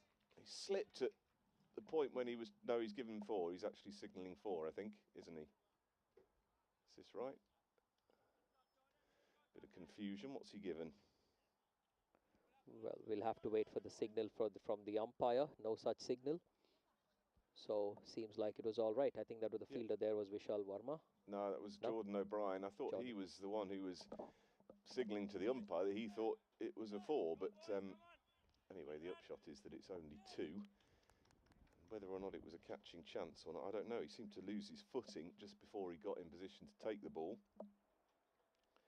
But 18 overs gone. Anyway, 142 for 6, 10 coming off that. So acceleration towards the end. Helsinki. He think 165 would be the target now, at least. As Tambe comes into his final over. Full toss, driven. Just a single to long off. Still content with rotating the strike, Saif Rahman. I haven't seen those blistering cross-batted heaves towards the cow corner. No, there's been quite a deliberate ploy to bowl it outside off stump. Tambe's next ball is carved. This should be an easy run out, and it is. And it's Mangle who's sacrificed, drops his bat in frustration, and his partner stands there looking at him. 7th wicket has gone. I'm not quite sure whose fault that was, but in the end, there's a few words going on out there as well. Yes, he does look happy, does Rahman Mangal. I was alluding to this a short while back, that Mangal is definitely the quicker of the two. But Saif not being up to the challenge, and it turns out it was his call, actually, Rahman Mangal. But in the end, Saif saying no, and Mangal just sacrificing his wicket, really. So 7 down, 1-4-3 for 7 in the 19th over. Who have we got coming out now? Saeed, it looks like. Adnan Syed. Still, Raymond is there. 45 off 45, so strike rate of exactly 100.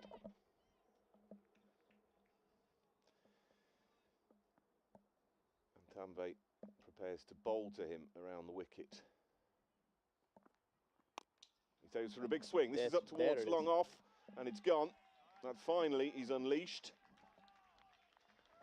Tambe just putting it in the slot, and he got his front leg out of the way and opened the face a little bit, and that was a nice shot in the end. 6 runs. Yeah, bringing up his 50 there, Rahman, with that fantastic straight 6. It crashes into the scoreboard.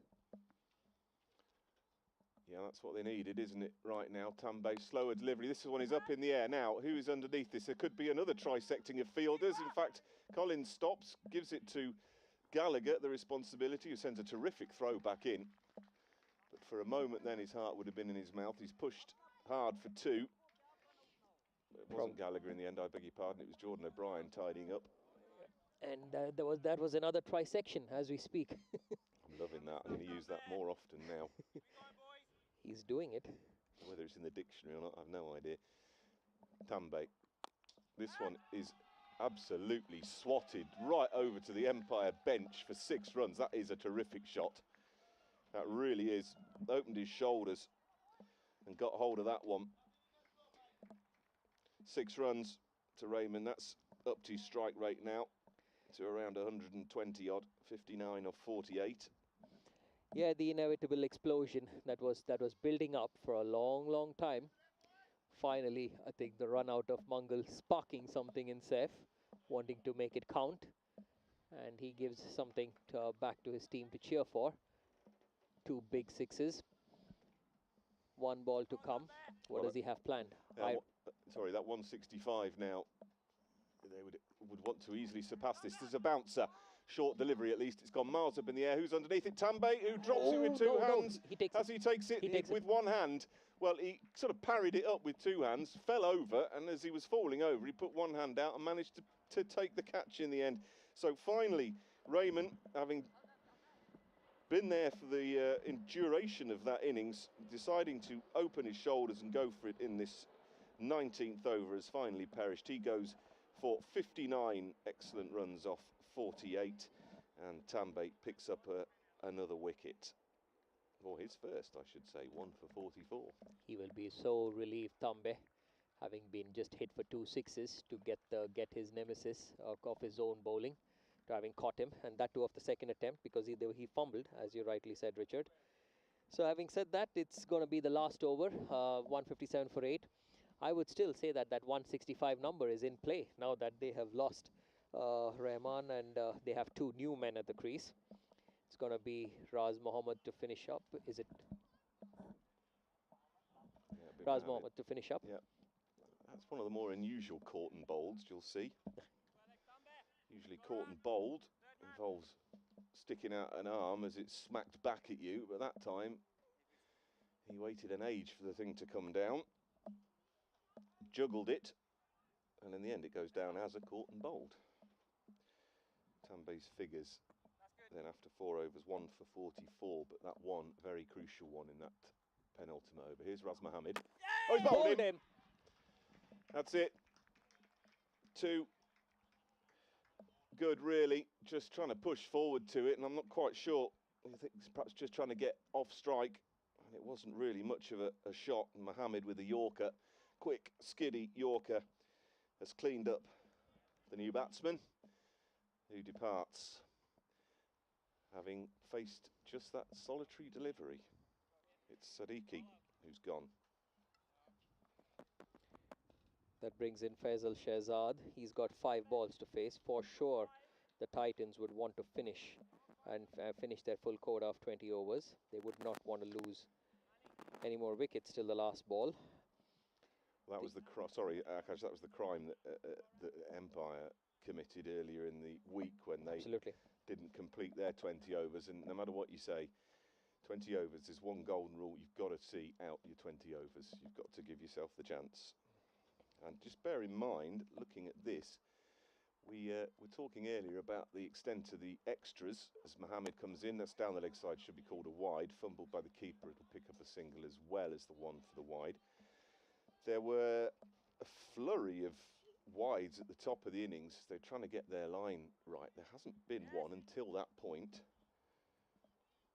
for a long time.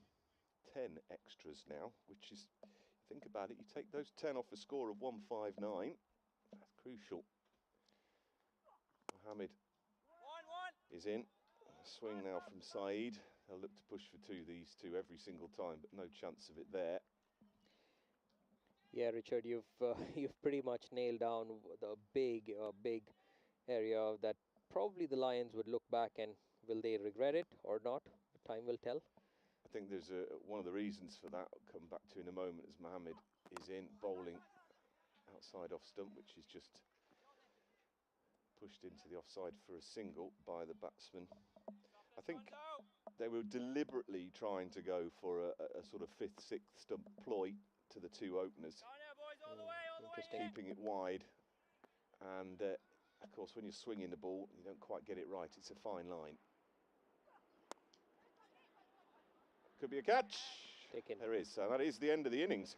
Well, we were talking about that mortal sin of not completing your 20 overs. Empire having done that in the match, the qualifying match earlier on, if you like, a bit of a semi-final earlier this week. Empire having committed that sin of not seeing out their 20 overs. Well, the opposite now is the case for Helsinki, who won 61 for 10 finish with still a couple of balls left, so they didn't get far off. In the end, though, that was, Akash, a tale of 2 halves. Absolutely. The Empire Lions would definitely, they would take it, having won the toss and putting the Titans into bat. But they wouldn't have wanted to chase down anything above 170, and they would give them back themselves to get this 162. Having said that, it's going to be a riveting second half because the Empire Lions, they bat deep. The Helsinki Titans, there is an experienced side, a pretty decent bowling lineup, not to be taken too lightly. So we will be back with a riveting contest, and I can assure you that we also have a pretty good turnout of spectators to watch this game. So it's really nice to see that as well, and we will be with you all very soon. Innings for you after the break, but we'll be off for 5 or 10 minutes while we switch ends, and we look forward to speaking to you again very shortly. Bye for now.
Welcome back to the second half of this Finnish Premier League final between Helsinki and Empire. And if you were with us before, you'll have seen Helsinki posting a total of 161 all out, losing their 10th and final wicket with a couple of balls to spare, which is not using the 20 overs, something Empire didn't do earlier in the week. So they'll be ruining those lost 2 balls, but we've got Nathan Collins now and Jordan O'Brien opening the batting for Helsinki in their reply. And Collins gets them underway with a single push to mid-off. And it'll be interesting to note how Nathan Collins goes. He's been nursing a groin injury for some time now, which has made him visibly uncomfortable at times batting, but he's opening here with his fellow Australian Jordan O'Brien. Faisal Shahzad is the opening bowler for Helsinki as he comes in now, and O'Brien lets that one go outside the off stump. So 162 then the target for Empire to win the Finnish Premier League final. And we'll talk no doubt a little bit more about that tale of 2 halves that was the Helsinki innings, as Saeed's slower delivery is pushed into the onside for O'Brien's first run, and Empire after 4 balls 2 without loss. Akash? Yeah, it's going to be a really interesting run chase this. They know that they've done half the work right, the Empire Lions, by restricting the Titans to about 160. So they still have to go out there and get them, and being led from the front by the national team skipper, Collins, who chops the next delivery into the offside. And there is no run. One last push will be the message for Empire. I think it's been a long season, quite a tiring one for a lot of these players. The majority of this side spending time with representing Finland in the World T20 qualifying tournament earlier in the season in July. As Collins drives the next one pleasantly up to wide, long off. Let's see how he runs. He seems to get through okay for 2, but the ball goes over the boundary rope anyway. So he's timed that to perfection, and the first boundary for Empire is brought up at the end of that first over. So Empire open their account in chase of 162, 6 without loss after the first. Yeah, the Empire Lions getting on their way with that last ball, with fine looking drive, just all timing. He never looked like it was going to reach the fence, but there was no fielder there. It was perfectly placed, and they're on their way. So that would be Jordan to face up in the next over. He's another one of the exciting batsmen to come out of this league. So they will be keeping a very close watch on him. He will be taking strike, loves to hit over the cow corner region, but that by no way means that he does not give the ball a good thump on the offside. Just depends on what he picks to do. Yeah, he's going to be facing the left armour.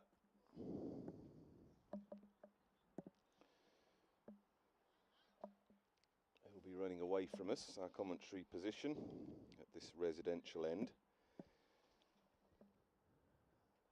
With O'Brien facing us.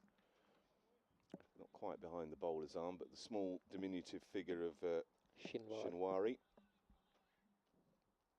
He's got a very nice left armer's action. Will come in now and run past the umpire to Jordan O'Brien, who has a big swing at that and doesn't time it, perhaps played it into his pads, and there's no run. Looking to angle the ball across the right-hander, staying over the wicket. Got a feeling that he completely misread the line of that ball, Jordan. As he's in again, Shinwari short of that time, and O'Brien has a big swing, almost falls off his feet. A slightly nervy start from O'Brien. He's got to settle down there. He knows it's a big stage, he knows it's a big final.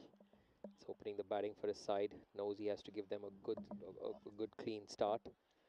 He's been amongst the runs in fine nick in this tournament. Seen him play some massive innings. Yeah, a couple of hundreds, and both of those going at a strike rate of over 200, I think, or there or thereabouts. As Shinwari comes in, this one short, and he's clubbed that one.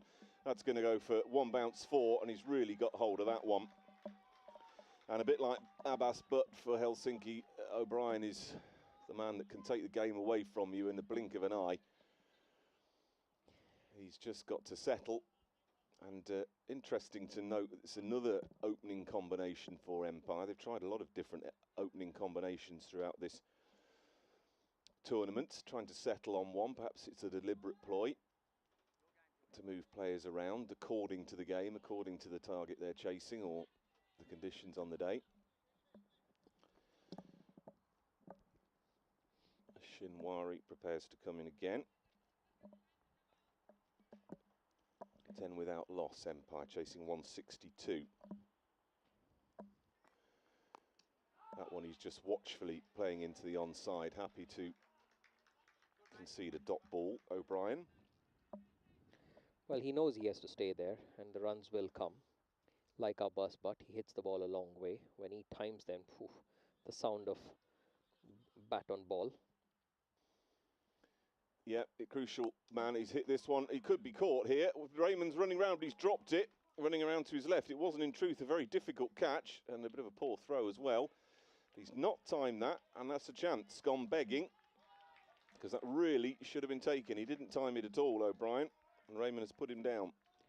How expensive will that be? Will they be ruining their chance at the end of this day? Saif Rahman, he had to run to his left at least about 5 meters. He got both hands to it. He's a tall man, but not managing to hold on to that one. Perhaps the most agile, one might say, without being too dismissive, but it was a fairly straightforward chance. He's holding his hand now, though, as if he's injured it. Shinwari is short, and he's just guiding that down to gully. And there's a fumble, which allows them a single. O'Brien, apart from that one crunching pull through the onside, a little bit skittish at the moment, but the second over ends, and Empire in reply 12 without loss.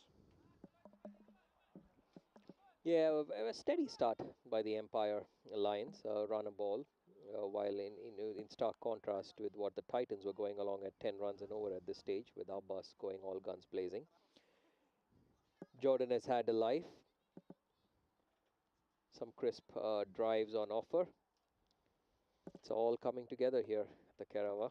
Yeah, they were exactly 12 without loss as well, Helsinki, in their first innings.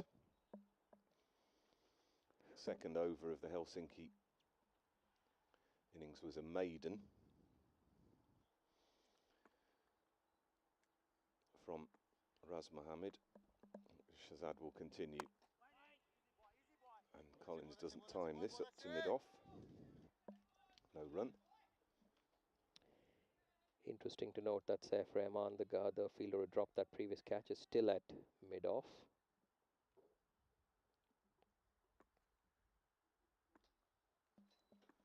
Well, it used to be one of those positions, didn't it, where you didn't place your greatest fielders, but these days, as the next delivery from Shazad even, is just taken on the pads by Collins, and there's no run. It's one of those field placements where you used to hide players sometimes, but these days, you often see your long off or long on field there because the ball and the batsmen in these power plays tend to try and hit quite straight. As Shazad comes in, that's wide of off stump, called wide as well. Another run to the total. Well left by Collins. He watched it very closely and decided taking over an extra run would be the best course of action. They've got to keep their head about themselves here, not let the pressure get to them. Reminder, Empire won the toss and elected to chase, which is exactly what they're doing now, as Collins doesn't time a cut into the offside, which bounces to the field of Pushstein. There's no run. Also another reminder that Empire are in search of their title, the elusive FPL title. Yeah, we mentioned this is the 4th year in a row they've been in the final, and they're yet to win one of those 4. Full toss. Collins pulls that into the onside, but there's a boundary rider out there at the deep mid-wicket. And it's just a single. He'll be ruining a perhaps missed opportunity there, because it was a bit of a gift.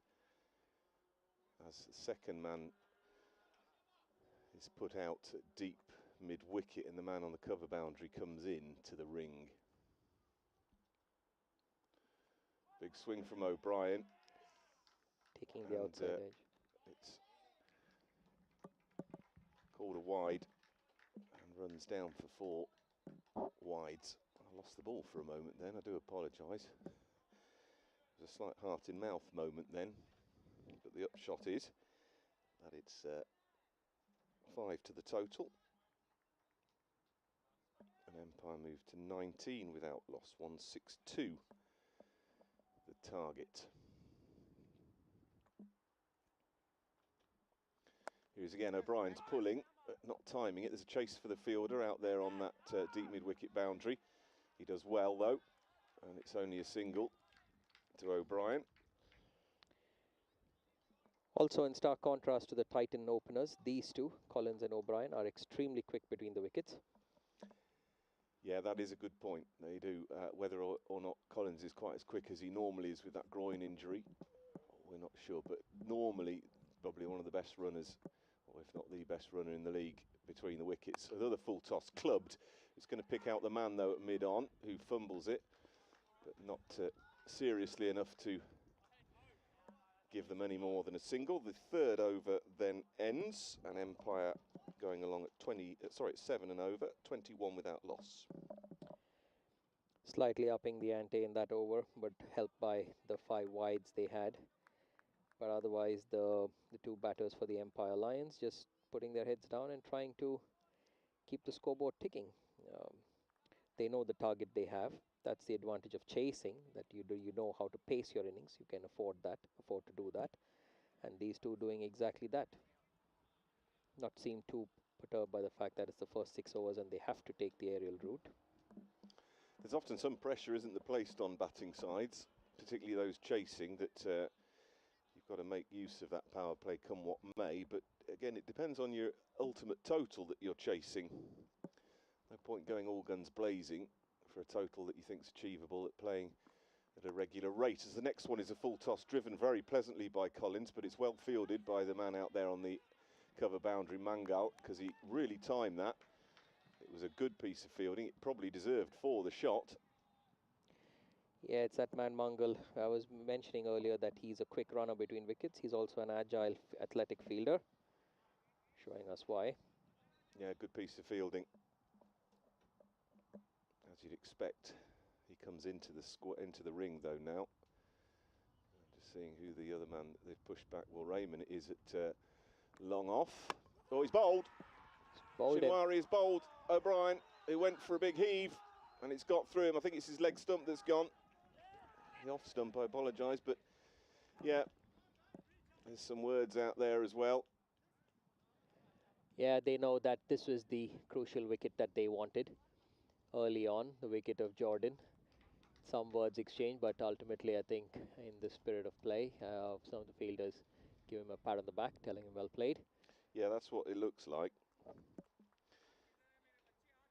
Always, from experience, no, that's not quite the pleasant send-off that it might look to be, but no matter, it's a final, and these two teams have an intense rivalry.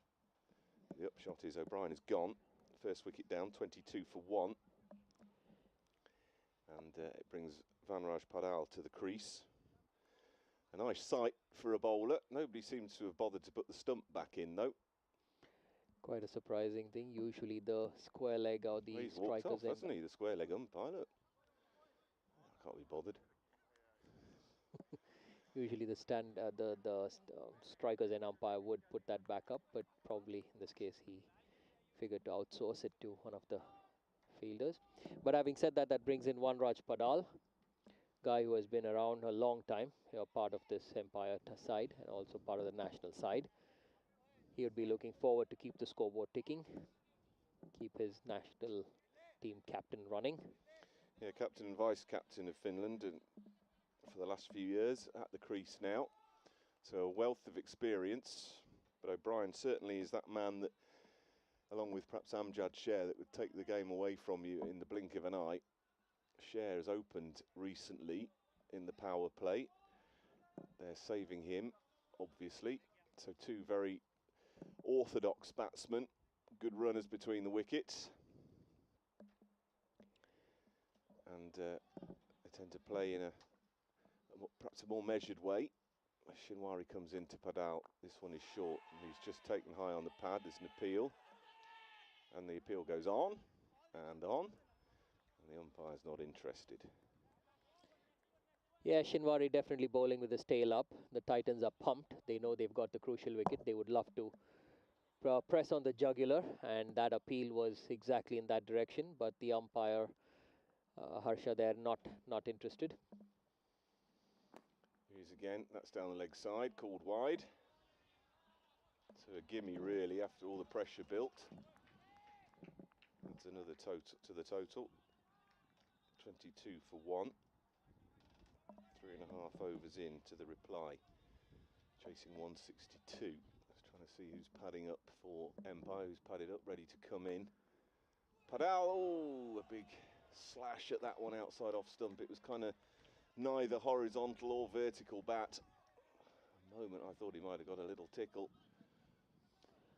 Tell you what, he would have had his heart in his mouth there when he completely was beaten by that ball, Wanraj Padal. But having said that, I can see Amjad Sher is padded up, Tambe is padding up. Skamans will get a hit at some point. Yeah, the captain, pleasant drive this time from Padal to that man Raymond, who's at mid-off, makes no mistake this time. And it's a single.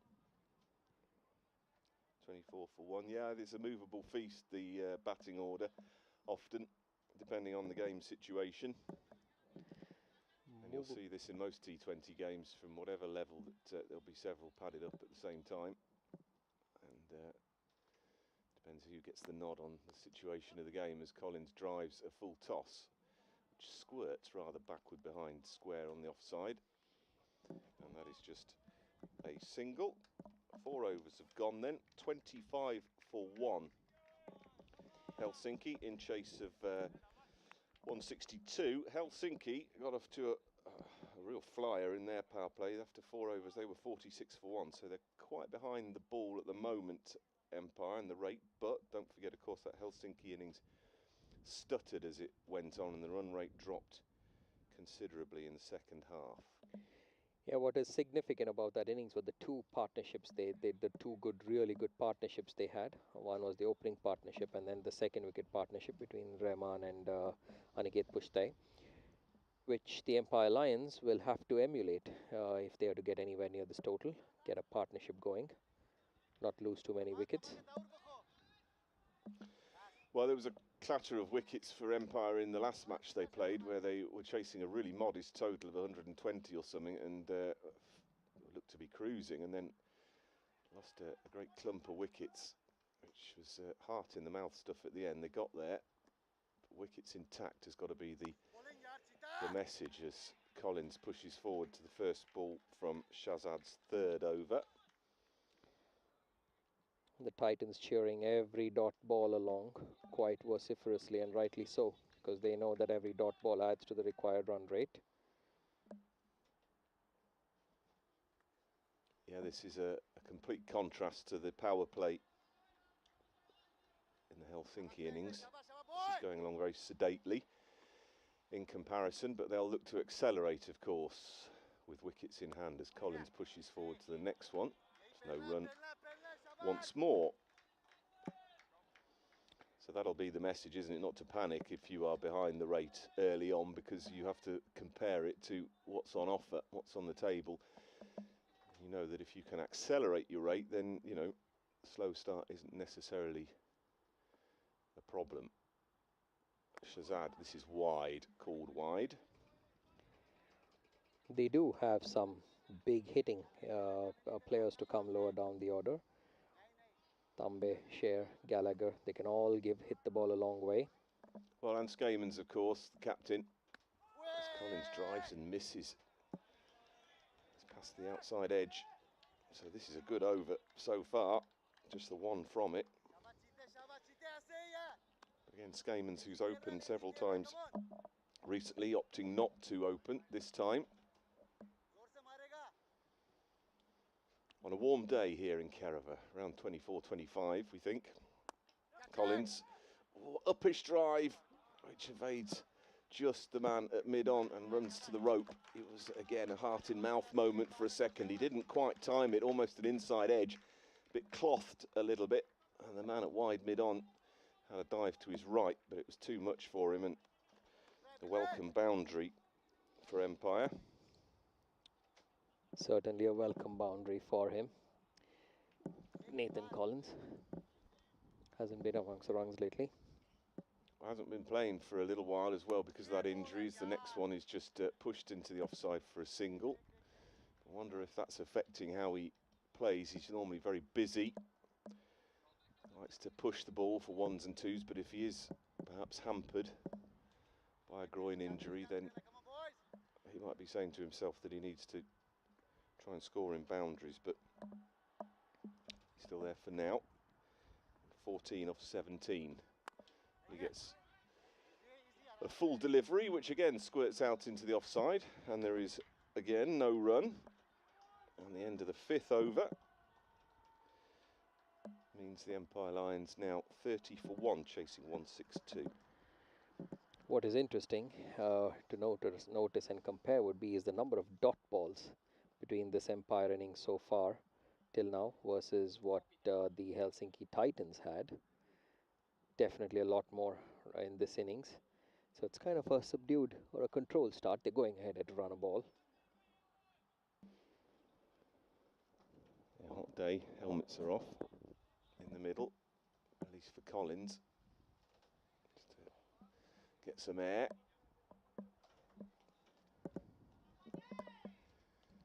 Now Shinwari will continue. So this opening pair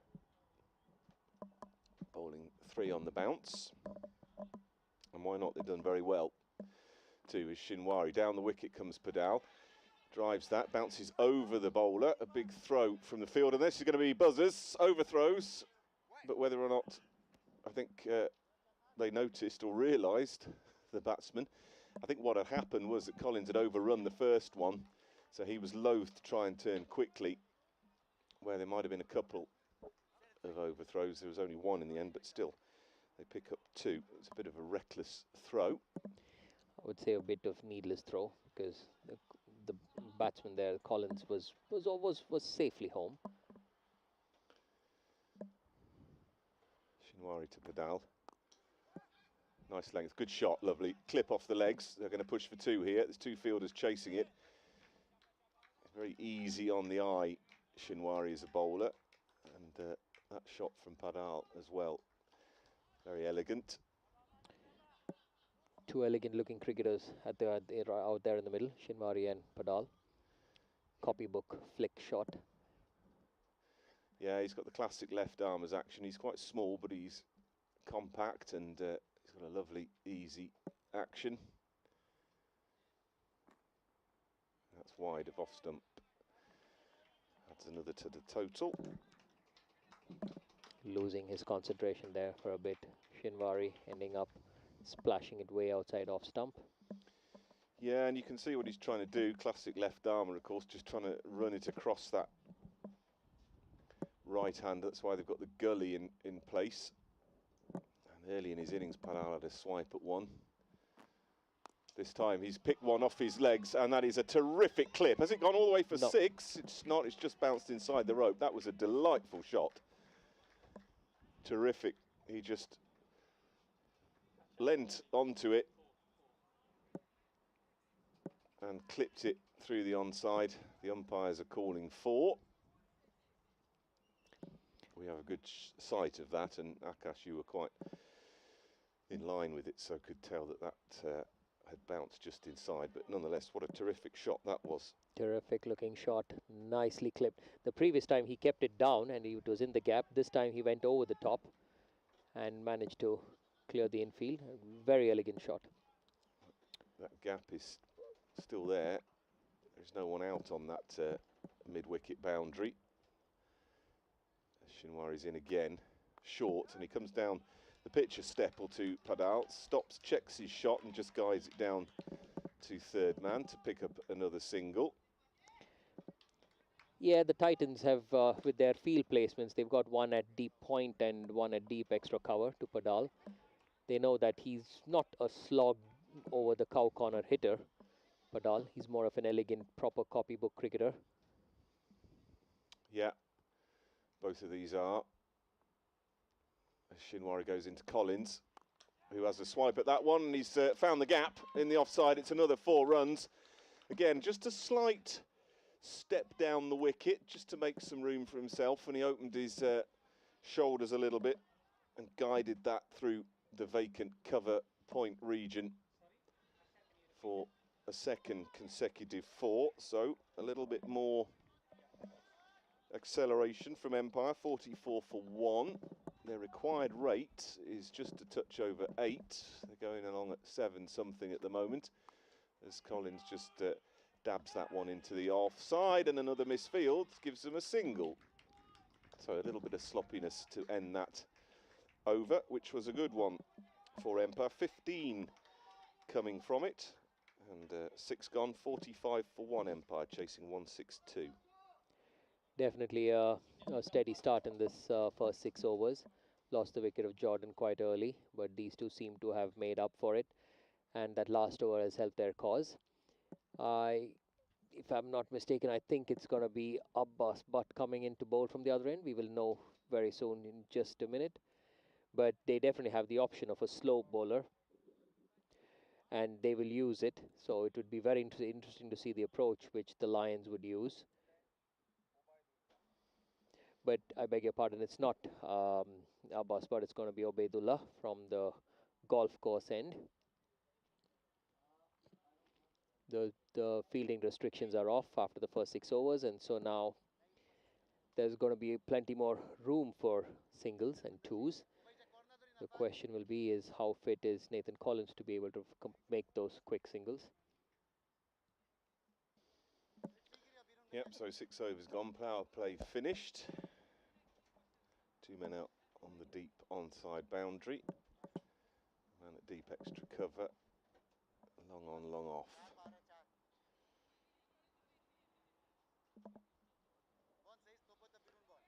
And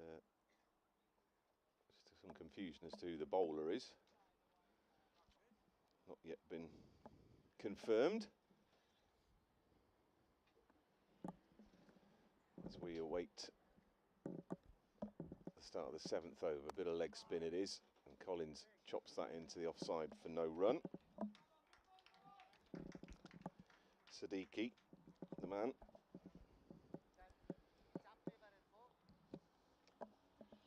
Bowling his leggies as he comes in, and oof, Collins pushes forward to that one. It's called a no ball as well. As the ball races down towards the boundary, there's a bit of footwork from the fielder on the boundary, and a bit of an ugly throw back. He's almost lost his trousers there as well. Interesting though, a spinner bowling a no ball. Never seen that much of a no ball from a spinner, but I'm sure Collins would like a Free hit, of course. hit. Could be a back foot no ball actually, we can't quite see.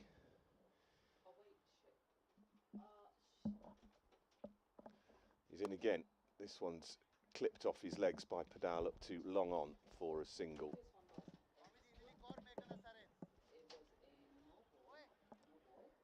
And 40. Luckily not much damage done. For the 1. This is a little conflab with the scorers here. Changing the field. Man comes from the offside to backward square leg inside the ring. Shazad there. Maybe on the sweep, as this one is outside off stump, short and wide, and called a wide as well.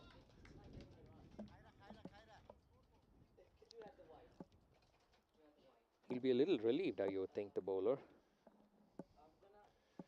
This one is cut to backward point, and there's no run. Some confusion as to the scoring at the moment. That's why the scoreboard seems to have stuck. try and keep you posted, at least describing the action, as Collins just defends that one for us, no run. Bowling in his cap.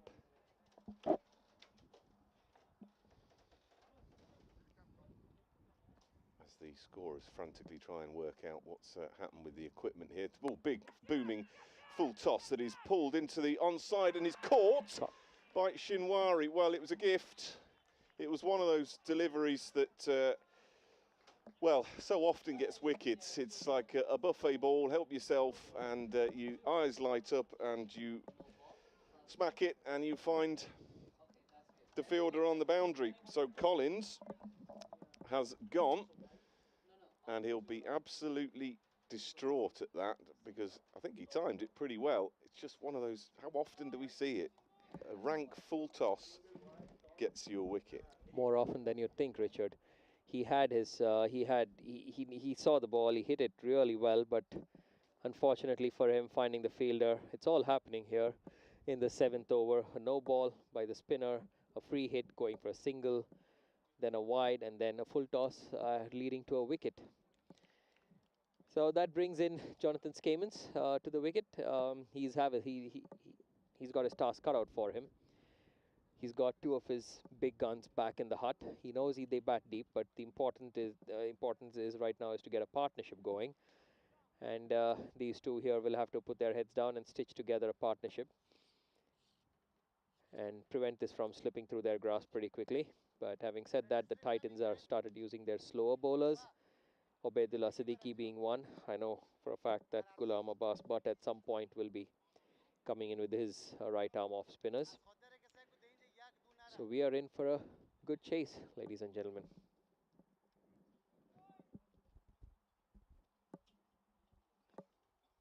Yeah, we think we're up to date, 50 for 2.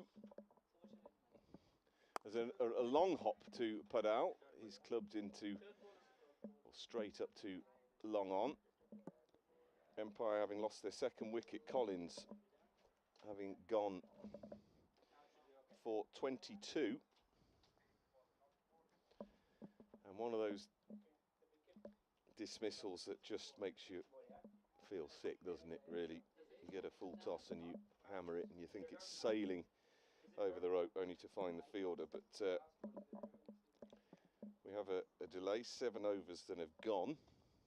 50 for 2, we think the score officially is. I'll confirm that to you in a moment. The scoreboard's having a bit of a going on strike a little bit. And the effect of single.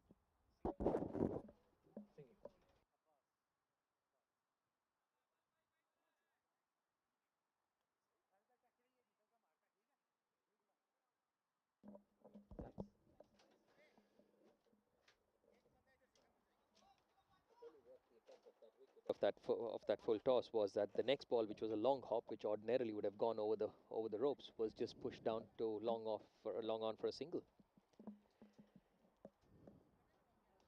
51 for 2. The revised score. And we now have Abbas Butt coming on for his first. Delay is caused by the glitch in the scoring at the moment. Skaman's the new batsman, but he's not on strike. Padal, who is 11 off 9, is the man who'll face Butt, who mixes up spinners with some quicker deliveries, shorter ones, and he starts that one with a gentle off spinner down leg side, called wide. That's the thing, he throws in these quicker ones every now and then. And exactly those quicker ones that you're talking of, Richard. I've seen him get a few wickets of those balls. Yeah, this is something you've got to be aware of, isn't it? Just watching how he's gripping the ball. This one is tossed up very high, and it's a full toss, which is swept into the onside for 4 runs by Padal. He timed that nicely.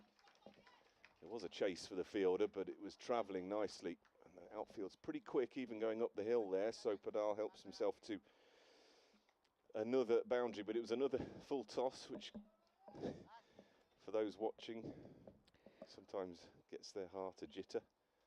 Well, a couple of looseners really there. The first one being a wide down the leg side, and the second one being a low full toss, being put away by Padal. Thank you. He says thank you very much. 56 for 2, 162 the target. That one is just gently dabbed into the onside, but himself is going to have to race for it. They could take two here. They decide against it probably wisely in the end. And that brings Skamans on to strike for his first ball of the match. He's got a lead from the front here. Skamans, stage set for him. Led his side well in the keeping on the fee in the bowling side. Yeah, the captain will take his time.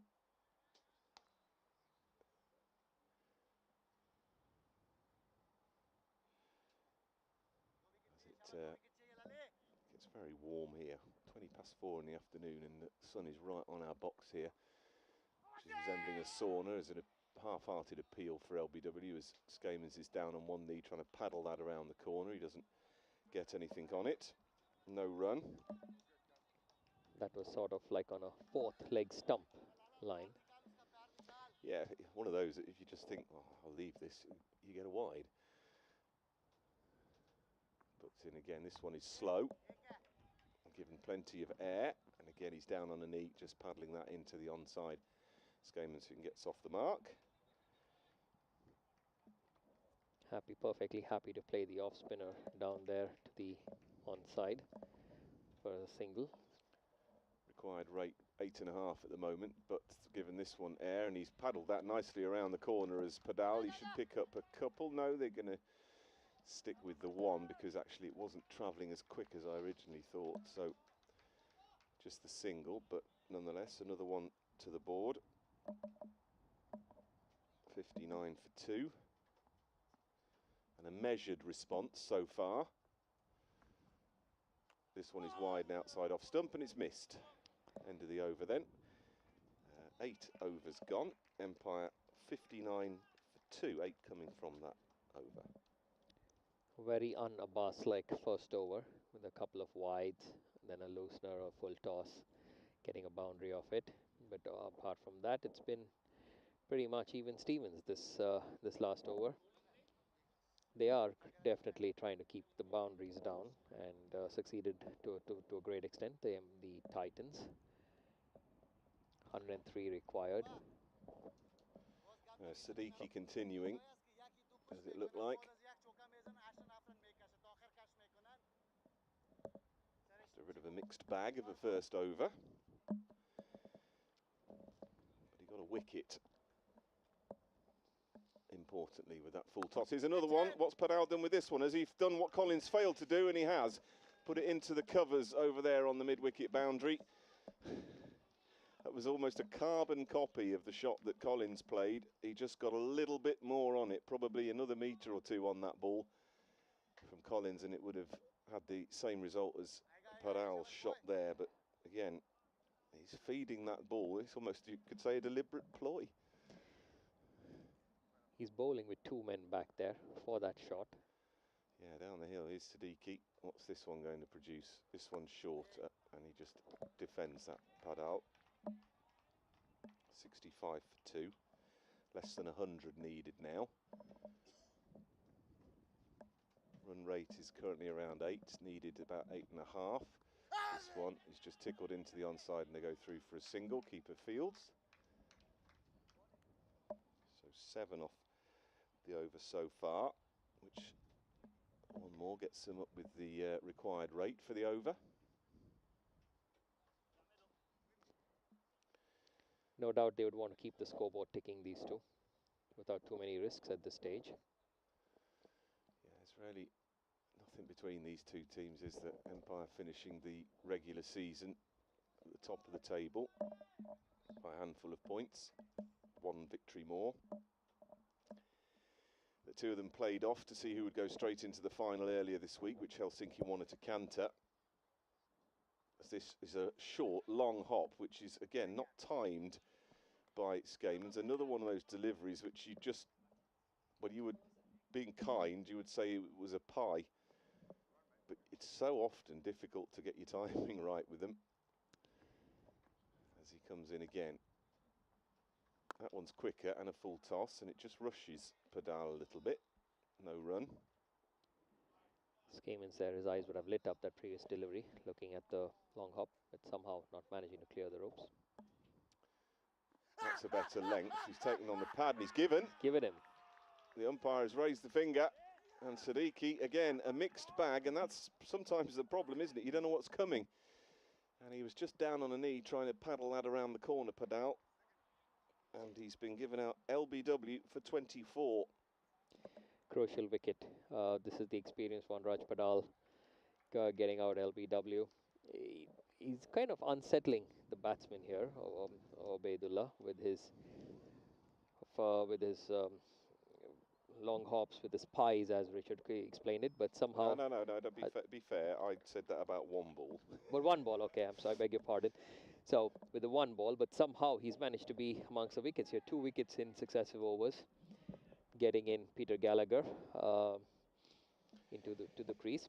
Yeah, and I have to say that's the point. You know, sometimes when a bowler is consistent, you know what's coming every time. You can preempt almost, but when you have a bowler that's serving you a full toss, then a rank long hop, then a pretty decent length leg spinner, and you don't get into a rhythm sometimes. And you know, we've all been there, getting out to balls that we shouldn't get out to, and not capitalising on the balls that we should be expected to smear to the boundary. But he's done his job, Siddiqui, and the bottom line is Empire are 3 wickets down now in chase of 162, 67 for 3. And it's Peter Gallagher, as you rightly say, who's come to the wicket for this 10th over, but he won't be facing it. It'll be Captain Skamans on strike. Facing up to Abbas Butt for his second over. He's in now. That one is down leg side. Must have got something on it, because it's not called a wide. Perhaps took him on the body. We're going with the slow options in these middle overs. Helsinki. No Saeed yet. With his skiddy pace. That one is tossed up by Butt and driven through extra cover beautifully by Skamans. It was a very good effort by Mangal to try and stop it. Running around, but his dive to the right couldn't stop that. It was travelling, and Skamans picks up his first boundary to move to 6. Excellent timing and placement that the fielder had to move a few meters to his right, but even then not able to make it. The quite athletic Mangal. He's getting to the pitch of the ball on that one, which was some good footwork. This time he's waiting in his crease and just dabbing that behind square on the offside for a single. So 7 off the first 3 balls. Brings Gallagher onto strike. And unlike the Helsinki innings, where there was an anchor throughout in the form of Raymond, the wickets have come at regular-ish intervals, so they haven't built any big partnerships yet. 72 for 3 in the 10th. They need 90 to win.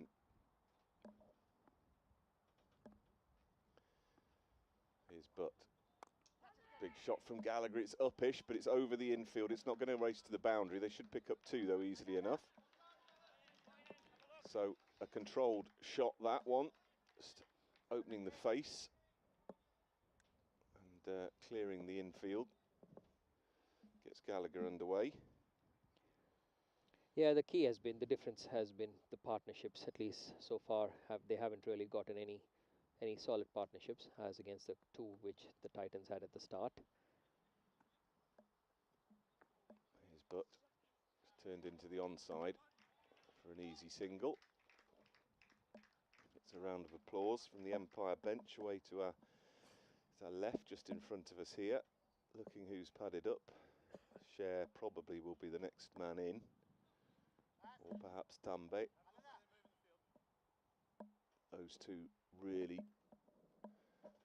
what you call the last of the 2 really dangerous batsmen. As Butt is in to Skamans, their skipper, who drives up to long on for a single. He'll be hoping that he doesn't require his other batsman from here on in. End of the over then, halfway stage, 10 overs gone, and Empire Lions in chase of 162 set by Helsinki Titans are 76 for 3, going at a run rate of just around 7.5 and a required rate of 8.5. We'll have a little break for a minute or two. We'll be back with you presently.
Way mid-innings drinks break. Empire 76 for 3, chasing 162. At this stage, the Titans were 91 at the end of 10 overs. The Empire Lions a bit short of that mark, so they would really have to look to putting their heads down, but they would take courage from the fact that from here on in, the Titans innings was on a downward sloping hill, so to speak. Yeah, they've got to do the opposite of what Helsinki did in their second half of their innings, where they decelerated. Empire now need to accelerate. I think we've got a change of bowling. I think this is going to be Adnan Saeed for his first. Siddiqui picked up 2 wickets, but he's been taken out of the attack now as Saeed comes in with his skiddy pace deliveries, which the first one of which Skaiman's just helps on its way into the onside for a single. 77 for 3. Just keeping an eye on the run rate. You're a run perhaps behind the required rate is fine. Required rate is 8.5. They're going along at 7.5 Empire. So not panic stations yet. Yeah, I wouldn't press the panic button just yet, as long as PG is out there. It's another guy who has been around for a long time, part of the national squad, as well as this Empire team. And I tell you what, he's a quick runner between the wickets and he can hit the ball a long, long way. So the Empire Lions will be hoping he fires on all cylinders. He's facing Saeed now. Oh, and that's beaten him. Oh, he's caught behind. Caught behind. Got a feather on that one. And he turns and removes his gloves, and that's the 4th one down for Empire. Wow, that was a ball. It really skidded through. And he just held the bat there. I can't say it's probably just undone by a very decent ball there. And Gallagher departs for just 3, caught by the keeper. Yeah, that ball was quick, and Gallagher seemed to be trying to get out of the way of that one, but somehow ending up getting a little tickle, and that was all that Nikki Kamal needed, grabbing the catch. Not known to drop too many, and that's the end of PG. This would be a real setback for the Lions, but that brings in Tambe to the crease. Skayman still at the other end, 77 for 4. Yeah, that wicket's really, again, straight after the drinks break, isn't it? It happened in the Helsinki innings. It happens regularly in all forms of cricket, it seems, but just that, whether what it is, lack of concentration or refreshment or whatever it is, but it happens so often. The side comes into Tambe to face his first delivery. He has a big swing at that one and gets nothing on it. But probably, having seen the manner of departure of his teammate just before him, that might not have been the wisest move. They've just got to settle now and try and build a partnership, these two. There's no doubt about it. That was a decent delivery that got Gallagher. Definitely a decent delivery there. Adnan Saeed, quick bowler, running in hard. Yeah, off that with that unusual action as well, as he comes in and slings it down, and Tambe has another identical swish at that one. And he's getting a few words, because this is a good little spell, this one, from Saeed. It's his first over, 1 for 1 so far. Empire. So far he's bowled 3 balls which have been pretty much top drawer stuff, I would say, Adnan Saeed. Yeah, it's stumbling a little bit again. I think having to restart after a break as Tambe gets back to ball this time, pushes it up to extra cover, and there is no run. 77 for 4 then. Just one delivery left in this over, which has been a good one. So they've got to rebuild. It's almost that feeling of having to rebuild after the break. And another broken partnership. Side is in. Outside off stump, and he chops that into the ground to the point fielder, who fumbles, but they don't risk a run, and Side completes an excellent over. First of his spell, 1 for 1. And Empire struggling a little bit at the moment. 77 for 4 after 11 in chase of 162. Yeah, the last thing the Empire Lions would need at this stage is a run out, so rightly so deciding against it the last ball. The required run rate now creeping up beyond past the 9-run mark. 4 back in the hut. Amjad Sher to come, so that's pretty much the recognized batsman. Yeah, that rate has shot up. I say shot up. It's gone up it's gone up a run, so it is closing in on 10 now, 9.5. And they're currently going at 7, so the current rate has dropped with the required rate rising. Shahzad is coming back. He's changing ends. That was something that worked well for Empire, changing ends for their bowlers. Let's see how effective he is in his final over of his spell, as he prepares to come into the captain and keeper Skayman's. 77 for 4 then, Empire. That's a big swing at that, and they'll just get a single as it bounces over the head of the bowler and the umpire. The Titans at this point would be thinking pretty much that the singles are not going to be a problem bother for them. It's the big boundaries that they would like to cut off and put the pressure right back on the Lions side, make them make mistakes. Well, they've pushed back on the ring, quite happy to give that single, I think. As a big swish here is doesn't make contact, but it's called wide anyway. Tambe yet to get off the mark. He's faced 4 deliveries so far. 79 for 4. He just drives that one pleasantly though. And now comes in from long off to field. Skayman's racing that first one quick and hard, in case there was a chance of a second, but it was never on. Mahesh Tambe is a useful batter. Prefers the onside field though. This last shot was sort of un-Tambe like, a very nice looking drive.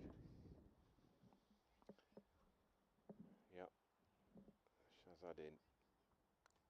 Stop-start run and a swipe from Skamans takes the edge. Should pick up 2 here though. In truth, not a controlled shot, but it's got 2 welcome runs. Takes Empire to 82 for 4 now. So they're basically at the halfway point of their chase in this 12th over. Just keep those wickets intact and build a good partnership here, and then try and accelerate towards the back end with still Amjad's share to come. Well, the equation is still manageable. The question is the wickets in hand and the pressure, how well they handle the pressure. That's exactly right. Shazad full and wide outside off stump, called wide too. Yeah, the rate and the target and the equation is not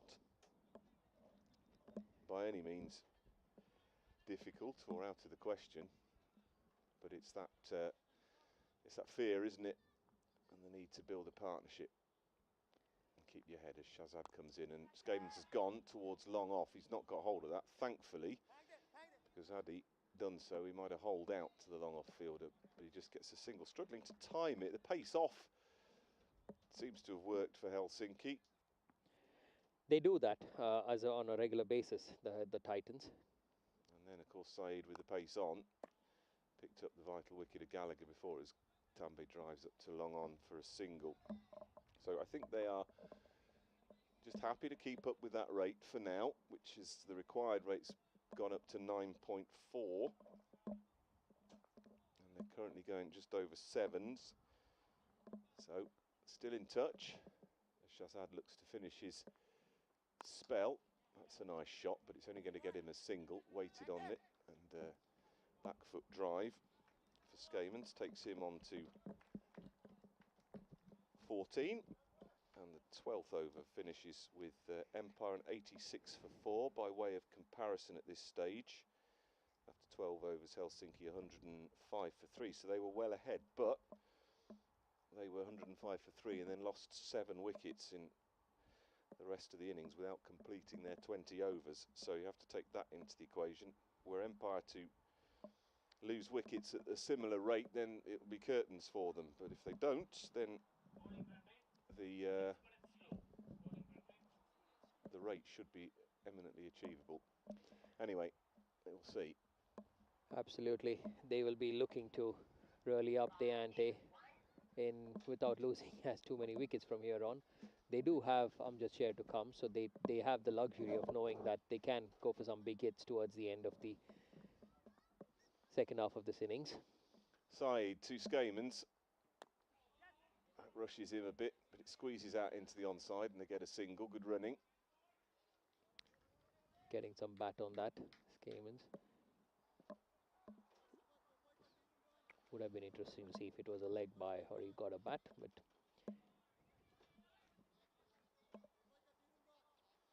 yeah, it's that psychological element of the stage of a match, isn't it? As Tambe drives up to mid-off for a single. You know, if this were earlier in the season, you wouldn't perhaps have that added pressure of it being a final, and you would perhaps not panic quite as much. So that is all about Empire's approach now in the head. Skamans, the keeper, and the captain out there, importantly, to at least shepherd some of his batsmen with him as he guides that one down nicely behind square on the offside. It's only going to be a single though again, but the scoreboard is ticking. these two have managed to do that, do exactly that, keep the scoreboard ticking without taking too many risks. Just stabilize things, settle down. Rates approaching 10, they're going at 7. A couple of boundaries would help to change that. Oh, there's another swish outside the off stump from Skamans, called wide. But there was, sorry, not Skamans, Tambe, but there was a slight flutter perhaps there at that shot. That's how one or two have got out to Saeed in the past. So a pleasant breeze whips into the commentary box here, which is doing its best to resemble a sauna. Saeed outside, oh, and a Chinese cut from Tambe almost goes back onto his stumps. The keeper dived over it, it has to be said, and allowed them to get through for a single.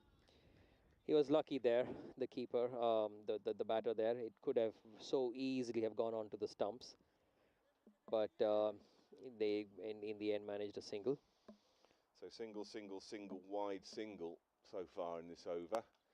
And now a big shot. Now this is heading towards a fielder who takes the catch, and Skamans has perished. That is a huge blow.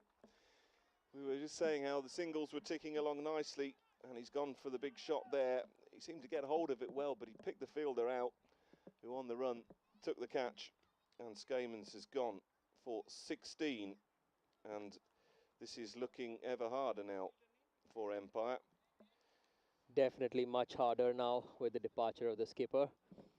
They are left with more than enough to get for these two to go along at almost 10 and over. They have come together at various parts of the different parts of the innings, the Tambe and Amjad share, but this climb will be one to watch because they need a good 71 runs still, almost 40% of the runs still to get, knowing that not much batting to come after these two. Will be very interesting to see the approach they take. Yeah, because Share has generally one way of going about it. If it comes off, then he could win this in the next 3 overs. Not quite, but you know what I mean. However, it's got to come off. So the approach will be interesting, and no captain out there now to give them perhaps the advice. But Tambay is facing after the batsman crossed. He just pushes that into the onside, and they go for a quick single. Also, one thing you'll notice about Amjad Sher is he doesn't like to stick around, like you rightly said. He's a kind of guy who can only go the Abbas Butt way of batting. 92 for 5 after 13. Helsinki were 107 for 4, so they're closing the gap on them. The difference for Empire is that were this 92 for 2 or 92 for 3, it would be a different story, but it's the 5 wickets down which is going to make their bench nervous now, because perhaps without being too cruel or derogatory, perhaps we could describe the last of the recognised batsmen out there now. So it'll be Butt to continue. Throws that one up. Oh goodness, that's spooned into the air on the offside for a moment. I thought the fielder in the covers was interested, but Tambay didn't quite time it as well as he hoped, thankfully for him. It looked like a leading edge. Yeah, it fell short. Just got a bit mixed up in the shot, I think, there. So, you generally get an idea of how Amjad Sher will go from the first couple of balls. So here we go, Butt then to Sher. A big swing, it's gone miles up in the air, and it falls just inside the circle. So, a single. Well, you could see what his intentions were. Well, his intentions are pretty clear from the get-go. It's just about having if they can pull it off and execute it or not. So far, the Titans seem to be right on top of this innings. Tambay has a mighty swing at this one. That doesn't connect. Another dot ball. That's a bit fidgety, isn't it now? Looking for those big shots. Yeah. I mean, twos will still help you. As Butt comes in, tosses that one up, and a big swing, but it's very wide of the off stump, and it's an extra run to the total. Extras now, just interestingly, up for Helsinki up to 16, 15 wides. Richard, dare I say that with the advent of T20 cricket, the batsmen have lost the art of the grind away the runs. As Tambay just dabs that into the offside for a single. Yeah, you don't have time to grind things out, do you? I mean, the most you could perhaps say in that respect was Raymond. I mean, at times he was almost playing a sort of a 4-day game innings at times, but it worked because he stayed there. That's the point. As Butt comes in, big swing from Sher, those fast hands. He's picked the fielder out there though, And that's the thing, the ball travels. If it doesn't pick out the fielder, it's generally over the rope. If it does, it's just a single. 97 for 5.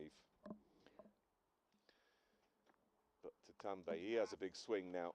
I've just lost sight of that ball, it's along the ground, so they're going to push for 2, but no.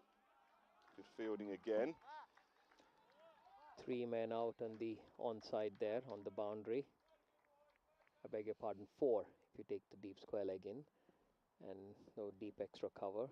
So they have completely covered the onside field and telling the batsman, hit us, clear us if you can. 98 for 5 then, 14 gone, 162 the target. And Helsinki at the similar stage, 114 for 5, so nothing in it in terms of the wickets lost, but Helsinki were ahead in terms of runs. Don't forget their innings decelerated quite significantly in that second half. Empire have got to go the other way if they're going to get over the line here, as they've yet to reach 3 figures, which is a psychological target as well. We've got a change of bowling, I think. Is this Siddiqui coming back on for his 3rd with his mixed bag? Oh, that's going to be a no ball, surely. So high. Very strange. Spinner bowling a second no ball. You know, the first one we must have been overstepping or back foot, we think, wasn't it? So that was a free hit. That's taken their extra score up to 17. Free hit now. And Tambe can only squeeze it along the carpet out into the onside. So, as so often happens, the free hit comes to an anticlimactic end. The 100 though is up for Empire. It would be crucial to note here that Obaidullah has been, while he has been off the target, off the mark for a few times, he's also got 2 valuable wickets. Yeah, and that's a good length. Just chopped down into the offside rather, by Cher for a single. It's quite reserved and restrained for him to get Tambe back onto strike. 101 for 5. 61 needed. So it's going to be tight and difficult. This one outside, way outside the off stump, is missed. It's getting to the business end now. Siddiqui comes in, Tambe just squeezes that out into the offside, perhaps off pad. No, he got bat on it, so another single. Now Cher to the leg spinner. You get a feeling that something's going to give here. Let's see. Well, it's a full toss, which he larrups back to the bowler, who fields well, actually. Another full toss. Yeah, Cher can walk the single, so not quite the give that we were expecting. One more left in this over. Tambe on 10 from 17. He's just struggled to get into his stride. Most of them have been singles. This one's short and he has a big swing and misses it altogether. And that is the end of the 15th then. 103 for 5. And the run rates, well, it's up to almost 12 now, the required run rate, and Empire's current run rate a shade under 7, so that gap has exaggerated somewhat now. Yeah, 59 required of the last 5 overs, 5 wickets in hand. By no means a task, an easily achievable task. They have the task cut out for them. As Abbas Butt comes in to bowl his final over of his spell. He usually likes to bowl straight through, all 4 at once. Well, he did break his spell. Oh. So he's not gone all the way through. This is his 4th. He's bowling to Cher. The ball's got to start going for Empire. It'll be yet another single. Just trying to count how long it is since the last boundary. At least 4 overs since the last boundary. So that acceleration that is needed hasn't happened yet. Here we go, though. This This time. is going towards the fielder. It could be a chance. It is a chance. Well taken. And Tambe has perished. He's gone. So the 6th wicket falls. And Tambe trudges back for 10. They had to start going for it. And yet again, amazing how many times he managed to pick out the fielder direct with the shot. And it was just a sort of bit too much too far. And the 6th is down 104 for 6 Empire. Yeah, with 12 runs per over, the required run rate, there's only one way batsman will go, and Tambe going there and picking out the fielder. It was a very well judged catch, took it inches off the ground, the fielder there. So that is the end of Tambe. Vishal Varma, the new man in, he will not be facing. It will still be Amjad Sher to face as they crossed. Yeah, you're now talking unlikely territory, unless Sher can get them motoring, which he can easily do quickly. But it's got to happen now. And he's going for that one, but it's again towards a fielder. One bounce, and it'll be just another single. And just really counting back, it is 4 overs since the boundary. To bring Ezatullah on, he's a young, promising player, but no great experience. So he's got a job to get Sher back on strike here. And it's just a tentative push forward.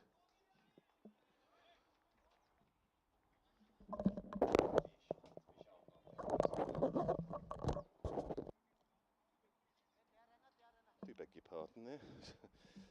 Called the wrong man. It's Vishal Verma who's gone out. And he gets a full toss, which is heading towards a fielder who judges it well in the end, because for a moment it looked like it was going to be a catch, and then it looked like he was going to slip and miss it. In the end, it was just, guess what, another single. So as people were screaming fish at me, I thought, and that's because I got a member of my own team wrong. Right, Sher is going after this one. Again, 2 fielders converge on it. It's another single. The boundary is still not coming.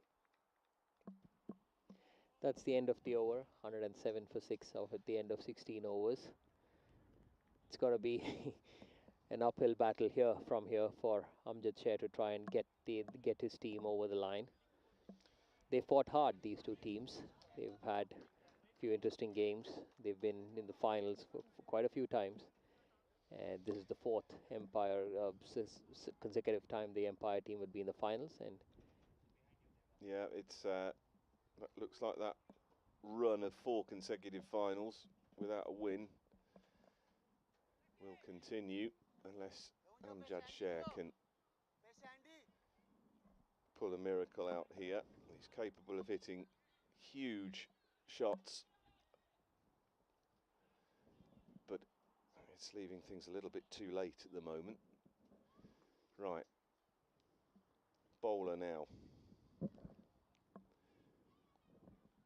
is in. Siddiqui again to Sher, who gets a bit of a tangle with that one, really. It's neither one thing or the other, and it's a dot ball. trying to hit a leg spinner over the cow corner. Yeah, interesting. He's got to hit him somewhere. Here he goes. That looks like it's going to make it. Yes, so that's Yes, into the covers. So that's a 6.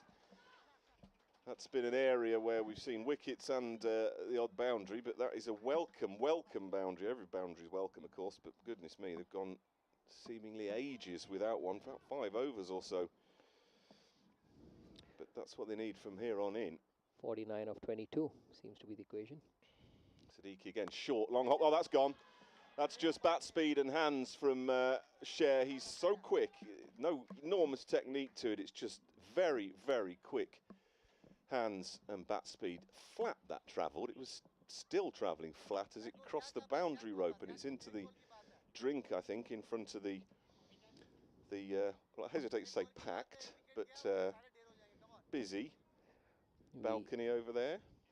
Yeah, we even have, it looks like the Cricket Finland chief, Andrew Armitage, trying to help out with retrieving the ball. Thank you, Andy.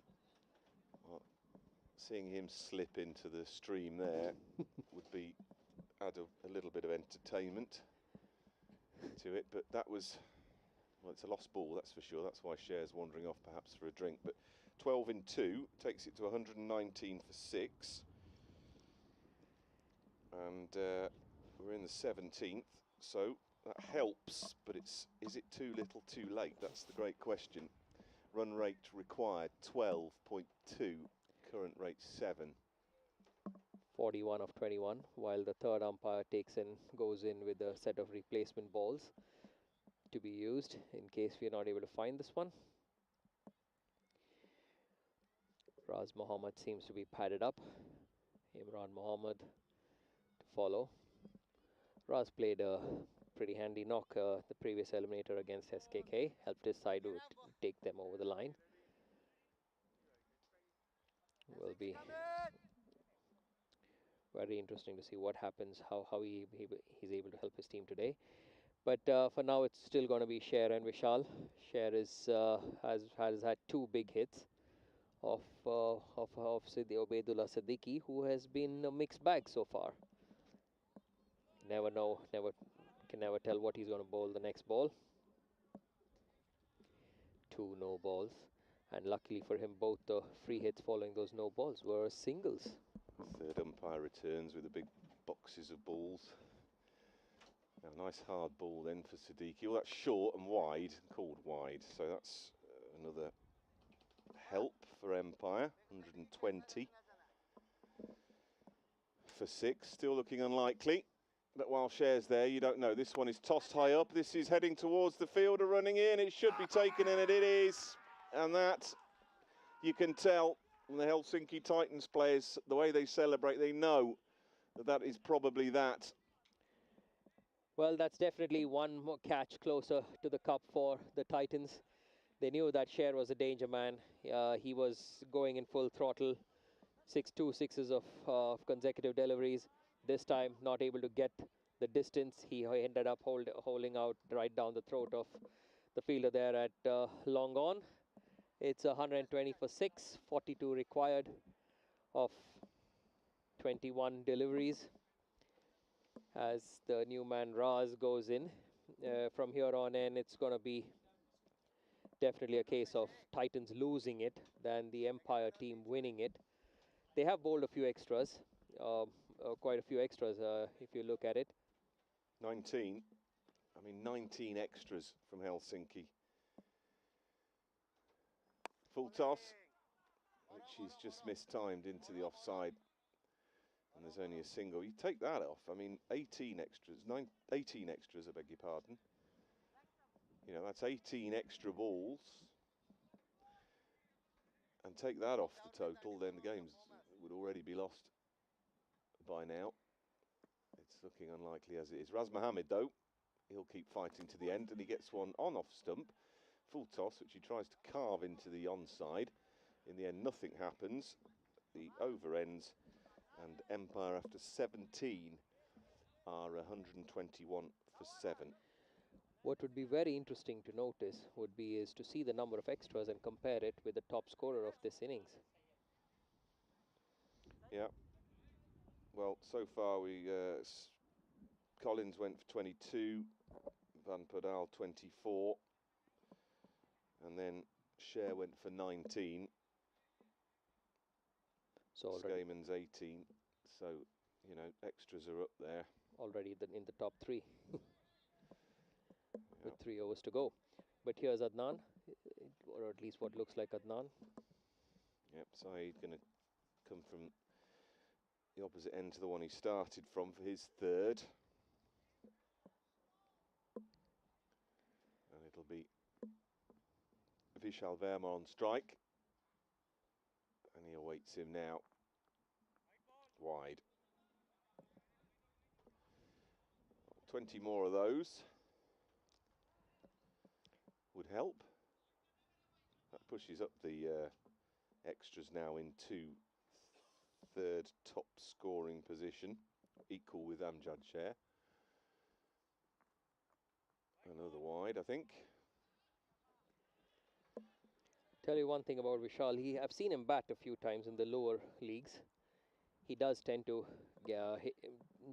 time the ball really well when he gets going. This, though, is a whole different cup of tea. Yeah, it's about the getting going, and that's always the trouble in this short format, isn't it? Getting going. You got to have the time to get yourself going. You've got to go right from the off. This one is a full shot, a full length delivery, which is driven straight to Raymond. They're going to come back for two, and that's excellent running, because one thing you will get from these two, who are both extremely quick, is good running, particularly Raz Mohammed, who's like a escaped rodent at times. But that's what he's excellent at, and taking the ones and twos. As Saeed comes in, fish out, swings. This could go down towards third man. It's not going to make it to the boundary, but already Raz Mohammed was halfway through his second. He's coming back for the third, which is extraordinary. Vishal is struggling to make it. There's a direct hit, and he's given. And I think, well, that was good thinking from the fielders, because the tendency would have been to go straight to the keeper's end. But Raz Mohammed was so quick. And that relay from the fielders and a direct hit did for Verma in the end. The keeper there, full credit goes to him to manage to get the ball back to the non-strikers end, and that to get a direct hit in getting that run out and saving his team one crucial run. Still, they picked up the two. But yeah, I mean Vishal Verma is not the slowest, but Raz had already turned for the third before Verma had started just finished his second. He was running to what you would have thought was the danger end, but you're right, good thinking by the fielding side and the keeper in particular. That does bring Ezatullah to the crease. He's not facing, but he'll do this. Raz, he'll just keep pushing. Saeed comes in, he has a swing, that's squirted backward a point on the offside. He thinks about the second, but he's sent back. 126 for 8. It's pretty much academic for the Lions from here on in. The Titans looking to wrap things up. They've got 8 in the bag. 15 balls to come. Yeah, and one thing about this pair is that they're not going to be clearing the boundary too much. So, you know, in that respect, 4s and 6s are going to be unlikely, but they're going to pick up a single here, which will bring Raz Mohammed back on to strike. 127 for 8. What's also a good part about this is Ezatullah gets there. He's a young man, so he would learn from this experience. Well, he has a big swish at that one. It's a dot ball. Yeah, it's experience. We can't keep blooding experienced players losing in finals, though. It's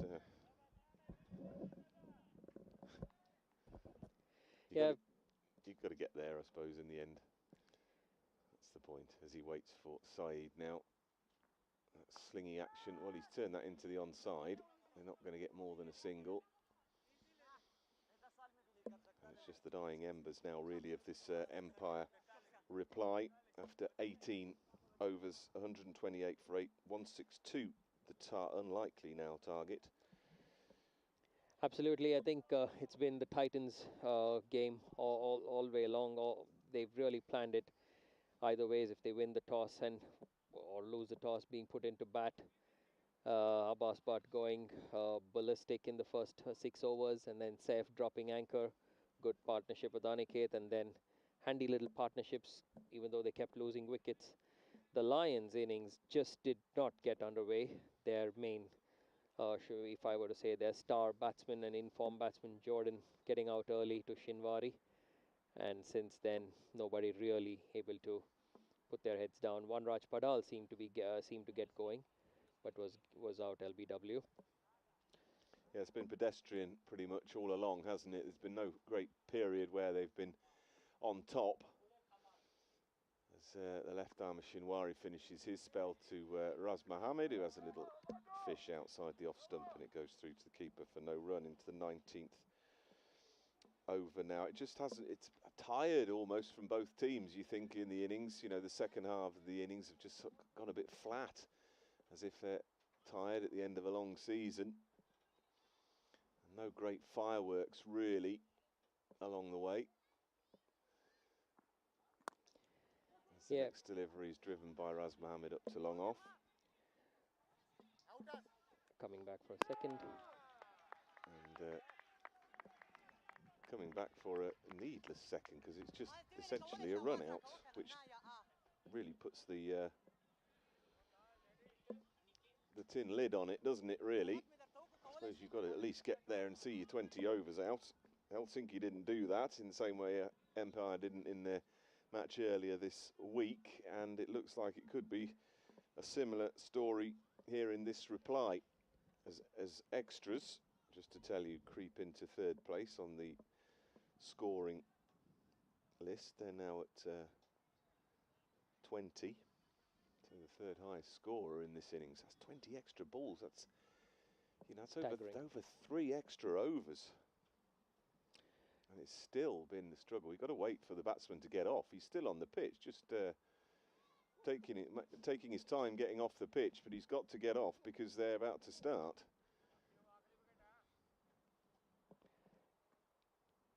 Good spot, that one, Richard. Well, it's pretty obvious to all but the umpires there. As the next one from Raz is just swung into the onside for a single, brings Imran Mohammed on to strike. Yeah, Richard, you were just, you called it correctly, the 20 extra balls, and add to that the runs scored of those, take away the 20-30 runs, and you would then... Shinwari in left-handed to Mohammed. They go for a run. It's a direct hit. He's given. That's the end of it. And Empire's innings ends in a rather farcical way, unfortunately. 129 all out. And it means that Helsinki win again the Finnish Premier League title, beating Empire for the third time in 4 years. So 4 consecutive years now Empire have made this final and lost. And Helsinki triumph again, despite finishing second in the group stages. And the two teams that really dominate the Premier League in Finland facing off in a final again, and the story is a familiar one as far as Empire go. But congratulations to Helsinki. They put the squeeze on, didn't they, in that reply? We thought it was a very gettable total, but it just didn't get into its stride, Akash, did it? Absolutely. They just did not let the Empire Lions get into their stride. They knew the importance of keeping it tight, and which they did. They had the opportunities to get wickets, some good catches. For the Empire Lions, not everything going to plan. Collins getting out from a full toss. So really, and Jordan getting out early, and the rest of them just trying to go for it and not being able to get going.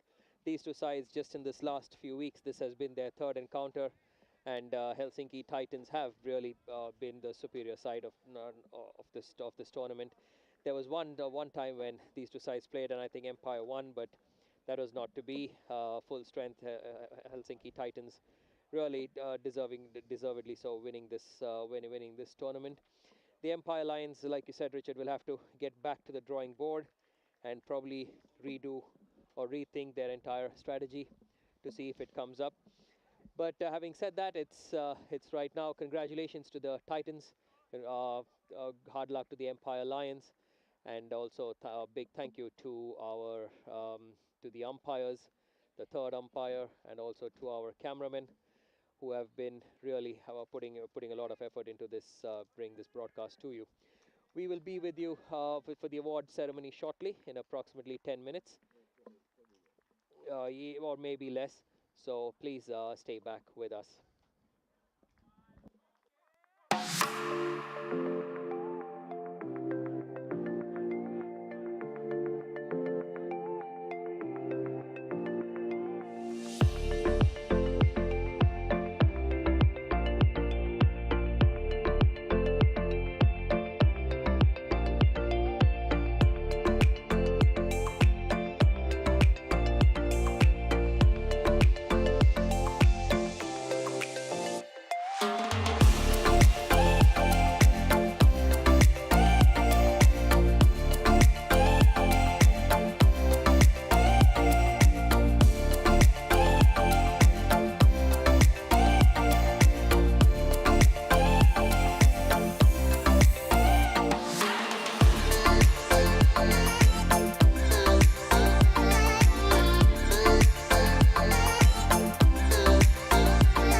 Ladies and gentlemen, it's been a fascinating days of play, with one side ultimately Helsinki Titans stamping their authority all over it.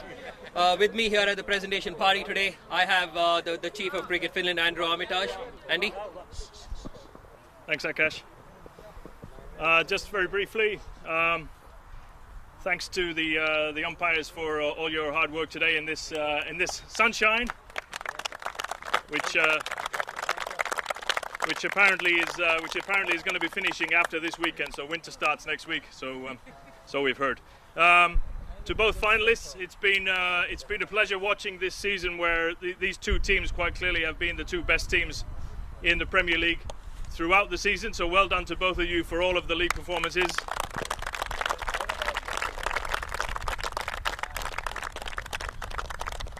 Consistent performances throughout the season, so it's good to see that that there's more consistency coming out of the Premiership as we move on from year to year. As for today's match, we were just talking at the start in the spectators' terrace, which was looking pretty full, which is also good, that we were hoping to get a real close final. We didn't really get one. Great effort to the Empire guys today, just falling short, but there's no doubt. I think there's no doubt from today's game that that Helsinki were more consistent, that Helsinki were pretty stronger than in all three departments of the game. And as we know about the results of cricket, if you do all the three things better than your opponents, then 9 times out of 10 you'll win, and that's happened today. So congratulations massively to Helsinki. Hopefully the captain has his speech ready, because I'm still thinking about what my speech is looking like. So if the captain of HCC wants to come over to receive the trophy. Annie, you can do it in Finnish as well. So, congratulations. As you can see, I don't have enough hands. I'll give you this in a second. Just congratulations again, not only on the champions then of Finnish Premier League 2022, but also, and for a second repeat time, the team that will go to ECL 2023. So I'll give you the trophy first, and then I'll give you the microphone, so you can do it in Finnish and English. Bye, mida. No, England. Tamil आती नहीं. Thank you. Congrats. Thank you. I didn't get a speech out of it. Aniket, You want me to do it? Yeah. say a few words in kind of preferably English, at least. Let me joke, it was Finnish and English. First of all, I think thank you for Empire guys for showing us the competition and how it should be, and hopefully it will develop into more friendlier competition at some point. Yeah, and congratulations the whole team for the whole Helsinki players, especially for all the hard work we put in after the loss. After the loss in Spain last year, we learned a lot, and we learned like how to rectify our mistakes, and that's something we have put up hard on the ground, like not to give up at any point. And yeah, nothing else. I just thought we were competitive enough and never gonna lose our edge down, and that's something we want to try and keep going every match. Thank you. Jonathan as well. If you just take Jonathan over. Yeah. Aniket, congratulations. Just keep Annie getting the picture. Few words from you, Jonathan. Yeah, congrats boys, well played. Unfortunately, my boys, we couldn't quite cross the final hurdle. Obviously there's hurts, and back-to-back years, second best against you guys, whether that was weather included or not. But congrats, enjoy this evening, because next year, luck's not going to go your way, boys. Thank you. And that's it. Congratulations to the winners once again. Congratulations to the runners-up. And that's it from us at the centre here. Thank you very much, ladies and gentlemen.